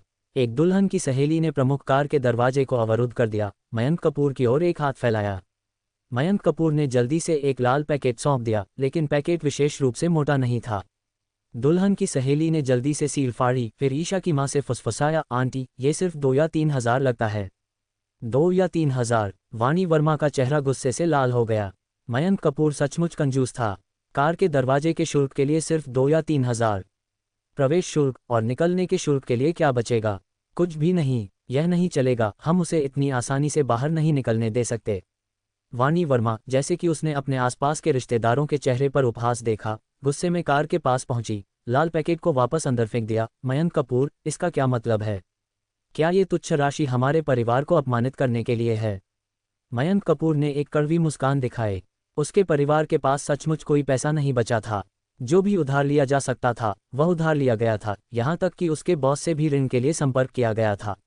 ईशा की मां ने अपना हाथ बाहर निकाला। मैं तुम्हें बताती हूँ, इस राशि के बिना हमारे घर में प्रवेश करने के बारे में सोचना भी मत। 5 हज़ार? क्या 5 हज़ार? 50 हज़ार? वाणी वर्मा ने घोषणा की, अगर तुम्हारे पास नहीं है तो आज ईशा को ले जाने के बारे में भी मत सोचो। मुझे परवाह नहीं है कि तुम्हें उधार लेना, चोरी करना या डकैती करना है। 50 हज़ार के बिना तुम उससे शादी नहीं कर सकते। Beep beep. तभी कारों के हॉर्न की एक श्रृंखला ने दृश्य पर अजीब चुप्पी को तोड़ दिया और हर किसी ने ध्वनि की दिशा में देखा कि एक नीले रंग की रोल्स रॉयस परिसर में जा रही थी। कार को चमकीले गुलाबों के गुच्छों से सजाया गया था, एक और शादी की कार। हिस। आसपास के लोगों ने ईर्ष्यापूर्ण नजरें दिखाईं। उन्होंने कार के मॉडल को नहीं पहचाना, लेकिन कोई भी रोल्स रॉयस प्रतीक से अपरिचित नहीं था। हे भगवान, दुल्हन को लेने के लिए एक रोल्स रॉयस, ये किस तरह का परिवार करता है? रोल्स रॉयस, उसकी कीमत कम से कम 4 या 5 करोड़ होगी, है ना? भाई, रोल्स रॉयस के भी अलग अलग ग्रेड होते हैं। यह एक रोल्स रॉयस फैंटम है। विभिन्न करों को घटाकर एक बार जब ये हमारे देश में आता है तो इसकी कीमत शायद 20 करोड़ से कम नहीं होगी। एक नीली रोल्स रॉयस फैंटम, क्या ये वह कूपे हो सकता है? दुनिया के किसी भी कोने में कार विशेषज्ञों के रूप में जाने जाने वाले लोगों की कभी कमी नहीं होगी। यार, क्या तुम इस कार को पहचानते हो? एक युवक ने उत्सुकता से एक सिगरेट दी। हाँ, मैंने इसे ऑनलाइन देखा है। माना जाता है कि पूरी दुनिया में केवल एक ही ऐसी कार है जिसकी कीमत 17 करोड़ है। मेरा मानना है कि यह श्री रोवन एटकिंसन की है, लेकिन मुझे यकीन नहीं है कि यह कार असली है, क्योंकि रोवन को कुछ समय पहले ही गाड़ी चलाते हुए देखा गया था। धत, एक से ज़्यादा है। नीले रंग की रोल्स रॉयस फैंटम के आते ही उसके बाद 5 और सफ़ेद फैंटम भी आ गईं, जिनमें से प्रत्येक को गुलाबों से बने दिलों से सजाया गया था, जो लग्जरी शब्द का चरम उदाहरण थीं। अगर यह जुलूस मुझसे शादी करने के लिए आता तो मैं मौके पर ही मर जाने को तैयार हो जाती। दृश्य पर लड़कियों के चेहरे पर प्यार भरे भाव थे। मैंने हाल ही में हमारे समुदाय से किसी भी लड़की की शादी के बारे में नहीं सुना है। वाणी वर्मा ने ईर्ष्या से जुलूस को देखा, फिर अपनी ही निराशाजनक बेटी के बारे में सोचा। इस तरह शादी करना अपने आप में एक कला है। भले ही इन कारों को किराए पर लिया गया हो, फिर भी ये दिखाता है कि उनके पास साधन हैं। वर्तमान लग्जरी कार किराए बाजार दरों के अनुसार एक कार किराए पर लेना इतना महंगा नहीं है, लेकिन जमा राशि तो है। एक रोल्स रॉयस जैसी कार के लिए आप कम से कम कई लाख की सुरक्षा जमा राशि की बात कर रहे हैं, है ना? इन कारों के लिए जमा राशि शायद 1 करोड़ से अधिक है। क्या वह मेरे उस लंगड़े दामाद से बहुत बेहतर नहीं है? आंटी, जल्दी आओ, आपको ये देखना ही होगा। वाणी वर्मा के एक भतीजे ने समुदाय के प्रवेश द्वार पर पुकारा। क्या है, क्या तुम मुझे व्यस्त नहीं देख सकते? वाणी वर्मा उत्सुकता से बाहर चली गई, लेकिन उसी पल वह दंग रह गई। 6 रोल्स रॉयस पूरे जुलूस का हिस्सा नहीं थे। उनके समुदाय की केंद्रीय लेन में रोल्स रॉयस की 2 साफ पंक्तियां खड़ी थीं। 10 कारें, 20 कारें और भी बहुत थीं, और समुदाय में पार्किंग की जगह इतनी सारी गाड़ियों के लिए पर्याप्त नहीं थी। कुछ पहले ही बाहर सड़क पर फैल गई थीं। समुदाय में जिन ड्राइवरों ने बाहर जाने की योजना बनाई थी, उन्होंने बस अपनी कारों को वहीं छोड़ दिया जहां वे थीं। मजाक से हटकर, इतनी सारी लग्जरी कारें यहां खड़ी हैं, एक छोटी सी खरोंच या डेंट उन्हें दिवालिया कर सकता है। कौन लापरवाही से गाड़ी चलाने की हिम्मत करेगा? 99 कारें, कुल 99 कारें। हे भगवान, 99 रोल्स रॉयस का एक शादी का जुलूस। यहाँ तक कि एक यूरोपीय शाही परिवार के सदस्य की शादी में भी इतनी भव्य लाइनअप नहीं होगी। क्या होगी? क्या हमारे पास जयपुर शहर में केवल एक रोल्स रॉयस नहीं है? वह तो बात ही नहीं है। यहाँ तक कि अगर जयपुर शहर में सभी लग्जरी कार किराए की कंपनियों ने अपनी सूची को जोड़ दिया तो वे 99 रोल्स रॉयस को किराए पर नहीं दे सकते। इसके अलावा सामने वाले उन फैंटम्स को आप सिर्फ पैसे से किराए पर नहीं ले सकते। आखिर कौन शादी कर रहा है? जैसे ही वाणी वर्मा ने शक्तिशाली जुलूस को देखा, उसका जबड़ा लगभग गिर गया। एक मध्यम आयु वर्ग की महिला के रूप में जो हमेशा पड़ोस में गपशप करती रहती थी, उसकी हर परिवार के दिल की धड़कन पर उंगली थी। इस समुदाय में कौन सी लड़की इतने भव्य लाइनअप को अपनी शादी के लिए लेने का दावा कर सकती थी? इन कारों के ऐसे प्रदर्शन के साथ दुल्हन ने अपने पिछले जीवन में ग्रह को बचाया होगा। जुलूस को देखकर वाणी वर्मा का गुस्सा और भी भड़क गया। उसके लंगड़े दामाद का शादी का काफिला संयुक्त रूप से इन कारों के एक पहिए से भी तुलना नहीं कर सकता था। अगर शादियां अलग अलग दिनों में होती तो ये सहने योग्य होता, लेकिन अब इसका एक साथ सामना करते हुए विशाल अंतर ब्लेटेंटली स्पष्ट था। यह एक बड़े पैमाने पर सामाजिक मृत्यु दृश्य जैसा था। कौन इसका सामना कर सकता था? इस समय मयंक कपूर का जुलूस की परवाह करने का कोई मूड नहीं था। 50,000, वह अब कहाँ से वह राशि इकट्ठा कर सकता था? उसकी सास निश्चित रूप से सिर्फ लापरवाही से संख्या का उल्लेख नहीं करेगी। चूंकि उसने उस आंकड़े को बताया था, इसका मतलब था कि वह सचमुच उसे चाहती थी। और अब बगल में इस तरह के एक हड़ताली विपरीत के साथ, यह अब मानकों को कम करने के बारे में नहीं था। अगर उन्होंने कीमत नहीं बढ़ाई तो वह एक आश्चर्य होगा।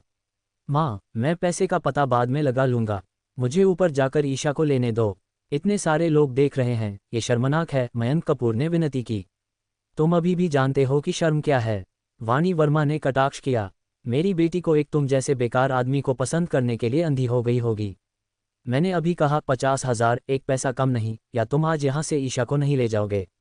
ये पहले से ही पर्याप्त शर्मनाक है, हमें और अधिक चेहरा खोने का डर नहीं है। लेकिन क्लिक, इस समय रोल्स रॉयस फैंटम कूपे का दरवाजा खुला और एक सूट पहने एक मध्यम आयु वर्ग का आदमी, जो एक उच्च पद पर किसी व्यक्ति की हवा का उत्सर्जन करता था, उनकी ओर चला। क्या ये हो सकता है कि दुल्हन का एस्कॉर्ट वास्तव में हमारे साथ उसी इमारत में रह रहा है? इस समय वाणी वर्मा ने लगभग कामना की कि वह अपना सिर जमीन में दफन कर सकती। मध्यम आयु वर्ग के आदमी को पास आते देखकर हर कोई उसके लिए रास्ता बनाने में मदद नहीं कर सका।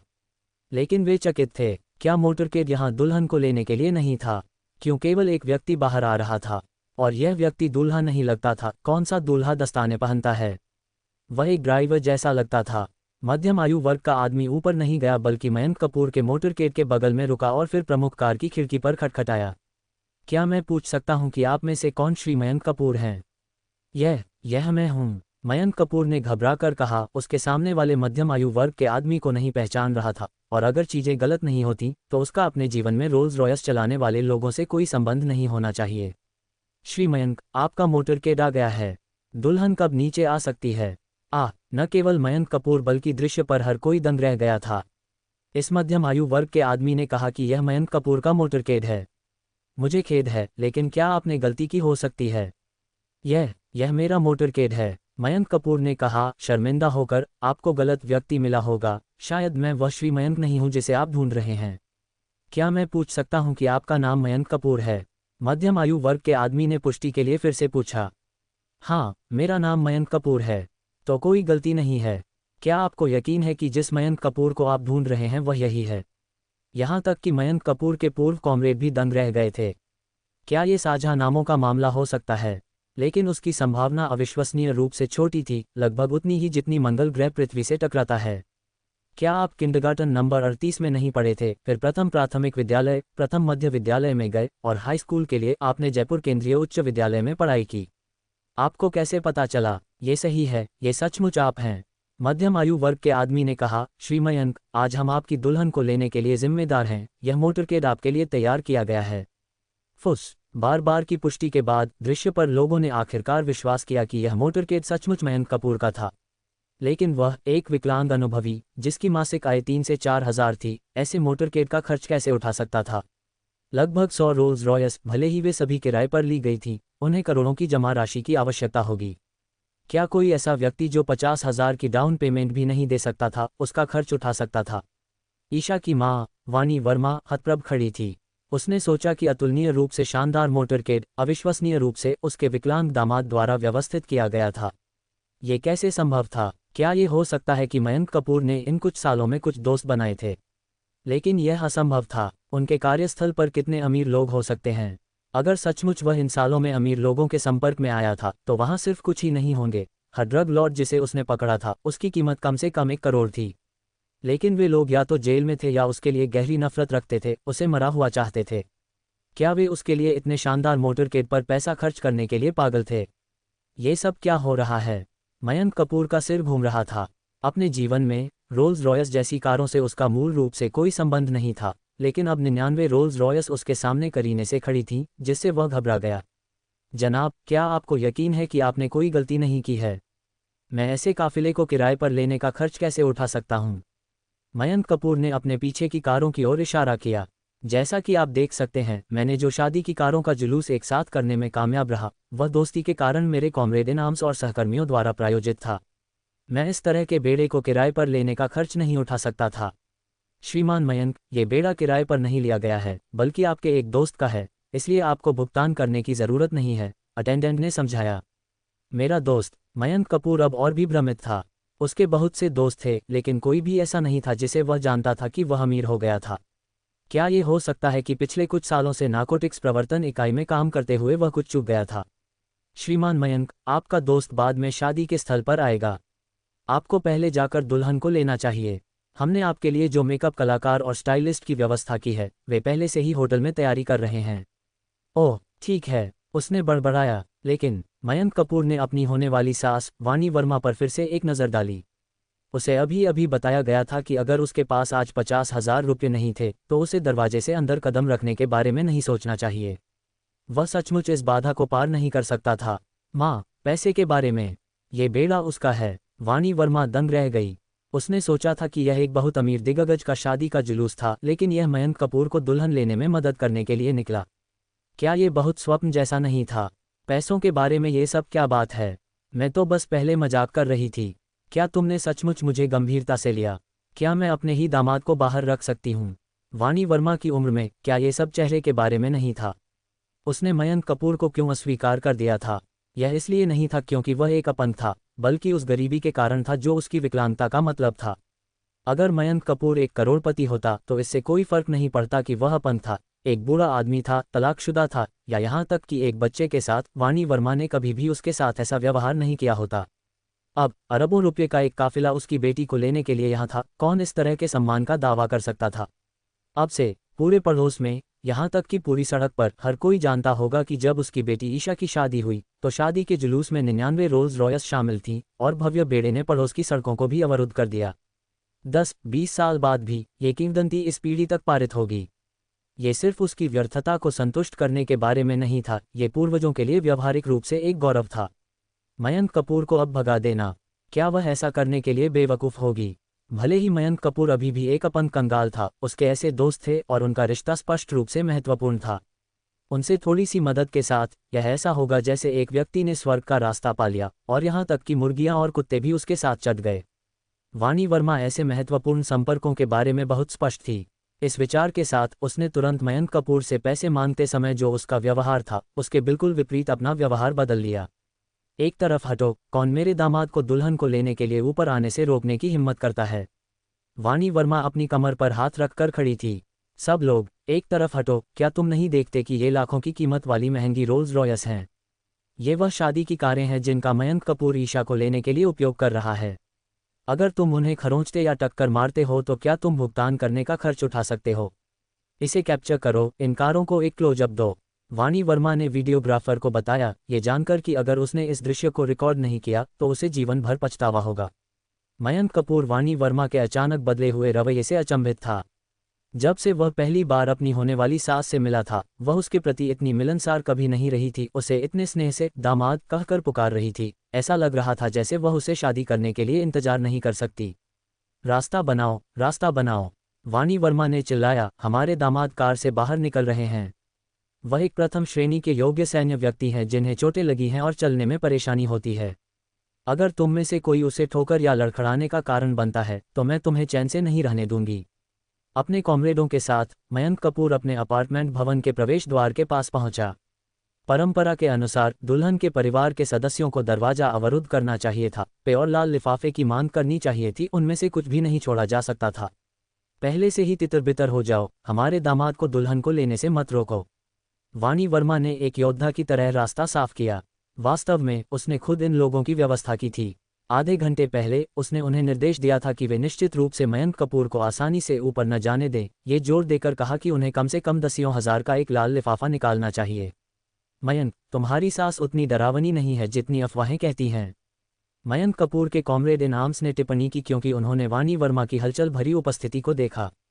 दूसरों की दुल्हन की तरफ से रास्ता रोककर दूल्हे को अंदर जाने से मना कर दिया जाता जब तक उन्हें उनका हक नहीं मिल जाता।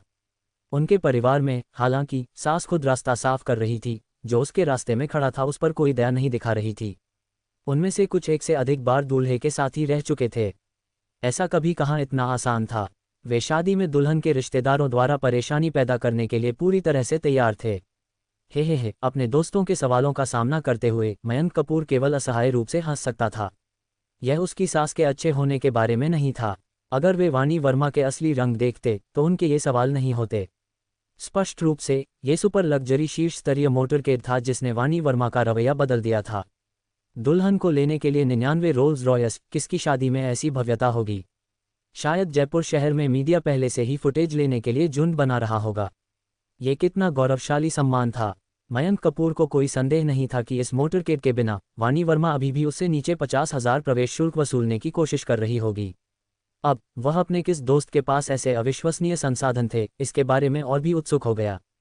भले ही ये किराए पर लिए गए थे तो भी इसके लिए लाखों की जमा राशि की आवश्यकता होगी, और मध्यम आयु वर्ग के आदमी ने कहा था कि बेड़ा किराए पर नहीं लिया गया था बल्कि उसके एक दोस्त का था। एक साथ 99 रोल्स रॉयस कौन खरीदता है? क्या वह रोल्स रॉयस कंपनी का मालिक है? यहाँ तक कि दुनिया का सबसे अमीर व्यक्ति भी ऐसा नहीं कर सकता, है ना? जल्द ही शादी का जुलूस दरवाजे पर पहुंचा, लेकिन दरवाजा कसकर बंद था जिसके बाहर केवल भुगतान के लिए एक QR कोड चिपकाया गया था। स्विप। वाणी वर्मा ने तुरंत भुगतान कोड को फाड़ दिया। दरवाजा खोलो, जो कोई भी मेरे दामाद को रोकने की हिम्मत करेगा वह मुझसे बात करेगा, इसे अभी खोलो। एक दुल्हन की सहेली ने अपनी पोशाक में शर्मीले ढंग से अपना सिर बाहर निकाला। आंटी, क्या आपने ही हमें दरवाजा अवरुद्ध करने के लिए नहीं कहा था? बकवास, मैंने ऐसा कब कहा? वाणी वर्मा ने शर्मिंदा हुए बिना भी इसे नकार दिया। जल्दी करो और मेरे दामाद को अंदर आने दो। अगर तुम कोई देरी करती हो तो देखो मैं बाद में तुम्हारे साथ कैसे पेश आती हूँ। ईशा, जो कमरे में थी, सुबह से मयंक कपूर के लिए चिंतित थी। वह अपनी मां के चरित्र को किसी और से बेहतर जानती थी। एक बार जब वाणी वर्मा ने कुछ करने का मन बना लिया तो कोई भी उसे बदल नहीं सकता था, यहाँ तक कि ईशा के पिता का भी कोई कहना नहीं था। उसने अपना मन बना लिया था कि अगर वाणी वर्मा सचमुच मयंक कपूर के लिए चीजें मुश्किल बनाती है तो वह बस उसके साथ भाग जाएगी। आखिरकार उनके पास पहले से ही एक बच्चा था, हिचकिचाने के लिए कुछ भी नहीं था। बाहर की हलचल सुनकर ईशा जल्दी से बिस्तर से उठकर बैठ गई। क्लिक, दरवाजा धक्का देकर खोला गया और उसे आश्चर्य हुआ। दरवाजे में खड़ा मयंक कपूर था जिसके हाथों में एक गुलदस्ता था। क्या हो रहा है? उस सुबह उसने अपनी माँ और दुल्हन की सहेलियों को साजिश करते हुए सुना था कि 50,000 रुपये के बिना वे मयंक कपूर को दरवाजे से बिल्कुल भी नहीं जाने देंगे। बेशक वह मयंक कपूर की वित्तीय स्थिति के बारे में जानती थी। एक घर खरीदना, शादी की शूटिंग, भोज की व्यवस्था करना, ये पहले से ही प्रभावशाली था कि वह 5,000 रुपये के साथ आ सकता था। 50,000 तो छोड़ ही दो, उस राशि के लिए उसे शायद एक गुर्दा बेचना पड़ेगा। फिर कुछ और भी अपमानजनक हुआ। वाणी वर्मा स्नेहपूर्वक मयंक कपूर के कंधे पर थपथपा रही थी, उसकी कुशलता के बारे में पूछ रही थी। मयंक, क्या तुम आज सुबह जल्दी उठे? तुमने कड़ी मेहनत की है, और सभी दूल्हे के साथियों के लिए आप सभी ने भी कड़ी मेहनत की है। ये उपहार आपके लिए हैं, कृपया शर्माएं नहीं। वाणी वर्मा का ये संस्करण उसकी अपनी बेटी ईशा ने भी पहले कभी नहीं देखा था। उसके साथ क्या हो रहा है? क्या उसने आज गलत दवा ली? आलसी लड़की, जल्दी उठो। मयंक तुम्हें लेने के लिए यहाँ है, हमें तुरंत निकलना होगा। वाणी वर्मा ने बड़बड़ाया क्योंकि उसने ईशा को जोर दिया, जल्दी करो, मयंक को इंतजार मत कराओ, उसका रोल्स रॉयस बेड़ा अभी भी हमारे लिए नीचे इंतजार कर रहा है। क्या? ईशा ने लगभग अपनी ही सुनने की क्षमता पर संदेह किया। क्या हो रहा है? Rolls Royce? क्या मयंक कपूर ऐसी कारों का खर्च उठा सकता था? उसकी स्थिति को देखते हुए ये प्रभावशाली होता अगर वह और उसके दोस्त कारों का एक सभ्य काफिला एक साथ कर सकते। ईशा के घर पर रिश्तेदार और भी अधिक चकित थे। वे जानते थे कि ईशा को एक लंगड़ा साथी मिला था और कहा था कि वे आज शादी में आ रहे थे, लेकिन यह अधिक अपनी श्रेष्ठता दिखाने के बारे में था। लेकिन ये सुनकर कि मयंक कपूर एक रोल्स रॉयस में आ रहा था, उनमें से कुछ के चेहरे मौके पर ही खट्टे हो गए। यहाँ तक कि उनमें से सबसे धनी ने भी उस समय केवल एक बुनियादी एंट्री लेवल बेंटले किराए पर ली थी, जो अभी भी एक रोल्स रॉयस से एक पायदान नीचे थी। वाणी, तुम मजाक कर रही हो, है ना? इस तरह चेहरा बचाने की कोई ज़रूरत नहीं है। हर कोई जानता है कि तुम्हारा दामाद सिर्फ पुलिस स्टेशन में एक क्लर्क है। भले ही तुम डींग मारना चाहते हो, इसे विश्वसनीय बनाओ, ठीक है? ठीक है, हम सब यहाँ परिवार हैं, हम तुम्हारा मजाक नहीं उड़ाएंगे। इसकी कोई ज़रूरत नहीं है। किसने कहा कि मैं डींग मार रही हूँ? वाणी वर्मा ने अपनी छाती फुला ली। मेरा मुंह झूठ बोल सकता है, लेकिन तुम्हारी आंखें निश्चित रूप से तुम्हें धोखा नहीं देंगी, है ना? कारें नीचे ही खड़ी हैं, तुम जाकर खुद देख सकते हो। सच में? रिश्तेदारों ने संदेहपूर्वक खिड़की पर भीड़ लगाए और नीचे देखा। ये तो बस बेतुका है। पूरा पड़ोस कारों के बेड़े से अवरुद्ध था, और सबसे बेतुका हिस्सा ये था कि आमतौर पर भले ही कोई शादी के लिए एक लग्जरी कार किराए पर लेता, केवल प्रमुख कार ही एक लग्जरी वाहन होगी, बाकी कुछ हद तक अच्छी कारें होंगी। लेकिन ये पूरा बेड़ा रोल्स रॉयस से बना था। क्या वे दौलत के साथ पागल हो गए थे? एक नीली रोल्स रॉयस फैंटम। मैंने इसे ऑनलाइन देखा है, यह 1 करोड़ से अधिक की कीमत वाली कार है। क्या वह कार दुनिया भर में एक इकाई तक सीमित नहीं है? ये हमारी इस घटिया जगह में कैसे हो सकती है? और वे 5 सफ़ेद रोल्स रॉयस भी फैंटम हैं, प्रत्येक कम से कम 20 या 30 लाख की। क्या ये सचमुच ईशा को लेने के लिए यहाँ है? असंभव, एक कुछ मोटी मध्यम आयु वर्ग की महिला ने कहा। वाणी, ये किसी और का बेड़ा होना चाहिए, है ना? वे बस हमारे पड़ोस में किसी को लेने के लिए आए थे। तुम्हारा झूठ बहुत दूर की कुड़ी है। तुम सब पास में रहते हो, तुम हमारे परिसर में लोगों को जानते हो। क्या हमारे पास आज कोई और शादी कर रहा है? इस सवाल ने रिश्तेदारों को अवाक कर दिया, और नीचे दूल्हे का इंतजार कर रहे लोगों ने सब सुना। अगर तुम मुझ पर विश्वास नहीं करते तो उनसे पूछो। वाणी वर्मा ने गर्व से अपना सिर ऊंचा कर दिया। इसे पसंद करो या इस पर संदेह करो, सच्चाई तो सच्चाई है। माँ, ये सच है, मैंने खुद सुना। कार से उतरने वाले ड्राइवर ने कहा कि वह ईशा को लेने के लिए यहाँ था। नीचे दरवाजा अवरुद्ध कर रही एक लड़की ने महिला को बताया। क्या? महिला का चेहरा बदल गया। उनकी प्रतिक्रिया देखकर वाणी वर्मा और भी अधिक विजयी महसूस कर रही थी। तुम सब यहाँ क्यों खड़े हो? मेरे दामाद और उसके कॉमरेड सुबह जल्दी आए थे, जल्दी करो और उनके बैठने के लिए कुछ कुर्सियाँ ले आओ। ये दूल्हे के साथी सभी विशेष बलों के थे, और वे ही ऐसे थे जो ऐसी कठिन सांस को संभाल सकते थे। उन्होंने पहले ही खुद को मानसिक रूप से तैयार कर लिया था, चाहे वह पीने के लिए हो या पुशअप के लिए। ये वह चीज़ें थीं जिनमें विशेष बल उत्कृष्ट थे। लेकिन अप्रत्याशित रूप से उन्हें अंदर जाने के लिए कुछ भी नहीं करना पड़ा। दुल्हन को लेना, शादी की शरारतें, दूल्हों के लिए असुर क्षेत्र। क्या बस इतना ही? नहीं, हम अभी नहीं जा सकते। दूल्हे ने अभी दुल्हन को सगाई की अंगूठी नहीं पहनाई है। दुल्हन की तरफ से एक रिश्तेदार ने चिल्लाया। जयपुर शहर के रीति रिवाजों का पालन करते हुए उनके पास शायद ही कभी एक सगाई की प्रक्रिया होती थी, लेकिन उन्हें शादी में 5 अंगूठियां तैयार करने की आवश्यकता थी। एक प्रस्ताव अंगूठी, सगाई की अंगूठियों का एक जोड़ा और शादी के बैंड का एक जोड़ा। वास्तव में शादी करने वाले अधिकांश लोग पैसे बचाने के लिए सगाई की अंगूठियों को छोड़ देते थे। उन्हें लंबे समय तक पहना नहीं जा सकता था और उन्हें आवश्यक नहीं माना जाता था। मयंक कपूर ने जब प्रस्ताव रखा था तब एक गोली से एक साधारण हस्तनिर्मित अंगूठी बनाई थी जो उनके लिए एक निस्संदेह सबसे मूल्यवान चीज़ थी। मयंक कपूर ने शादी की अंगूठियां तैयार की थीं, लेकिन वे शादी समारोह के दौरान उपयोग के लिए थीं और अभी भी होटल में थीं। उसके पास कोई अन्य अंगूठियां नहीं थीं और उसकी वित्तीय स्थिति वैसे भी उसे कोई अतिरिक्त खर्च नहीं करने देगी। एक सगाई की अंगूठी। मयंक कपूर और ईशा ने शायद ही कोई प्रतिक्रिया दी थी। इससे पहले वाणी वर्मा उनके बचाव में बोली, हम किस युग में रहते हैं कि हम अभी भी ऐसे पुराने रीति रिवाजों का पालन करते हैं। मुझे लगता है कि तुम सिर्फ हमारे दामाद के लिए चीज़ें मुश्किल बनाने की कोशिश कर रहे हो। वाणी, तुम ऐसा नहीं कह सकती। ये हमारे पूर्वजों द्वारा सौंपी गई परंपराएं हैं। हम उन्हें बस कैसे त्याग सकते हैं। जब हमारी नेहा की शादी हुई तो हमारे दामाद ने 1 कैरेट से अधिक की एक हीरे की अंगूठी तैयार की, वह 1,50,000 की थी। ठीक है, अगर तुम्हारा दामाद इतना सक्षम है तो निश्चित रूप से एक सगाई की अंगूठी अपरिहार्य है। पहले बच्चों की शैक्षणिक उपलब्धियों की तुलना करना, अब कौन बेहतर शादी कर रहा है, तुलना का ये चक्र कभी खत्म नहीं होता। उस रोल्स रॉयस मोटरकेड ने सचमुच वाणी के परिवार को अलग खड़ा कर दिया था। उनके द्वारा तैयार की गई सभी तिरछी टिप्पणियां अचानक उनके गले में अटक गईं। अब जब मौका था तो वे कुछ चेहरा वापस पाने के लिए कैसे नहीं हड़बड़ाते। ओह, क्या नेहा का पति इतना धनी है। ठीक है, हमारी लड़की की तरह नहीं जिसने सिर्फ एक छोटी कंपनी के बिक्री प्रबंधक से शादी की। उनकी शादी की अंगूठियों की कीमत केवल 70 से 80 हज़ार थी। रिश्तेदार सभी देख रहे थे और टिप्पणी कर रहे थे और ये बताना मुश्किल था कि वे विनम्र हो रहे थे या डींग मार रहे थे। अधिकांश लोगों के लिए 30 से 50 हज़ार की कीमत वाली एक हीरे की अंगूठी पहले से ही काफ़ी अच्छी थी। अचानक वाणी वर्मा का चेहरा खट्टा हो गया, क्योंकि ऐसा लगता था कि मयंक कपूर एक लग्जरी कारों के बेड़े के साथ आने पर भी इन गपशप करने वाली महिलाओं को चुप नहीं कराएगा। मयंक कपूर और ईशा ने एक दूसरे को देखा। क्या करना है यह नहीं जानते थे।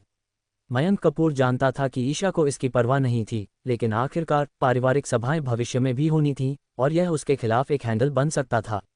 माफ़ करना श्रीमान मयंक, कुछ ऐसा था जो मैं आपको पहले देना भूल गया।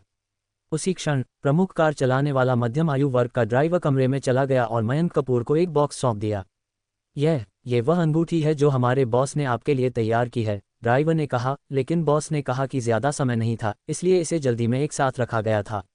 बस इसके साथ काम चला लो। मयंक कपूर ने बॉक्स लिया, क्योंकि हर कोई चारों ओर भीड़ लगा रहा था, ये देखने के लिए उत्सुक था कि यह किस तरह की अंगूठी थी। जैसे ही बॉक्स खुला, एक चकाचौंध करने वाली नीली चमक ने तुरंत हर किसी की पुतलियों को कई गुना फैला दिया। यह एक बहुत बड़ी नीले हीरे की अंगूठी थी। वहाँ किसी ने भी अपने जीवन में इतना बड़ा हीरा नहीं देखा था, उन्होंने इसके 10वें हिस्से जितना भी नहीं देखा था। बॉक्स पकड़े हुए मयंक कपूर का हाथ बेकाबू होकर कांप रहा था। यह एक जल्दी का काम था। काम चलाना, किस तरह का व्यक्ति ऐसे शब्द बोल सकता था। यह एक मोइसानाइब तो नहीं हो सकता है ना। भीड़ से एक बेसुरा स्वर उठा। वे सभी एक जैसे दिखते हैं और हम विशेषज्ञ नहीं हैं, कौन जानता है कि यह असली है या नकली। मध्यम आयु वर्ग के आदमी ने इस टिप्पणी पर बहरे कान दिए। इस हीरे को हैरी विंस्टन ब्लू डायमंड कहा जाता है, जिसका वजन 13.22 कैरेट है। 2014 में इसे क्रिस्टीज नीलामी घर में 23.4 मिलियन अमेरिकी डॉलर की कीमत पर नीलाम किया गया था। हमारे बॉस ने आज सुबह ही हैरी विंस्टन के प्रमुख से यह हीरे की अंगूठी खरीदी। 23 मिलियन अमेरिकी डॉलर से अधिक। हे भगवान, ये किस तरह का दोस्त है। क्या उसे और दोस्तों की ज़रूरत है। हे भगवान, इतनी बड़ी हीरे की अंगूठी, क्या इसे पहनने के लिए 10 अंगरक्षकों की ज़रूरत नहीं होगी। कौन मुझे 23 मिलियन से अधिक की कीमत वाली हीरे की अंगूठी देना चाहता है। मैं भी उसके साथ काम चलाना चाहूँगा। ओह ठीक है, ये प्रमाण पत्र है। जब मध्यम आयु वर्ग के आदमी ने प्रमाण पत्र निकाला, जो एक थीसिस पेपर जितना मोटा था, तो वे सभी जो संदेहास्पद थे चुप हो गए। 1,50,000, 70 से 80 हज़ार की हीरे की अंगूठी। क्या उस तरह का छोटा हीरा नाम के योग्य भी है।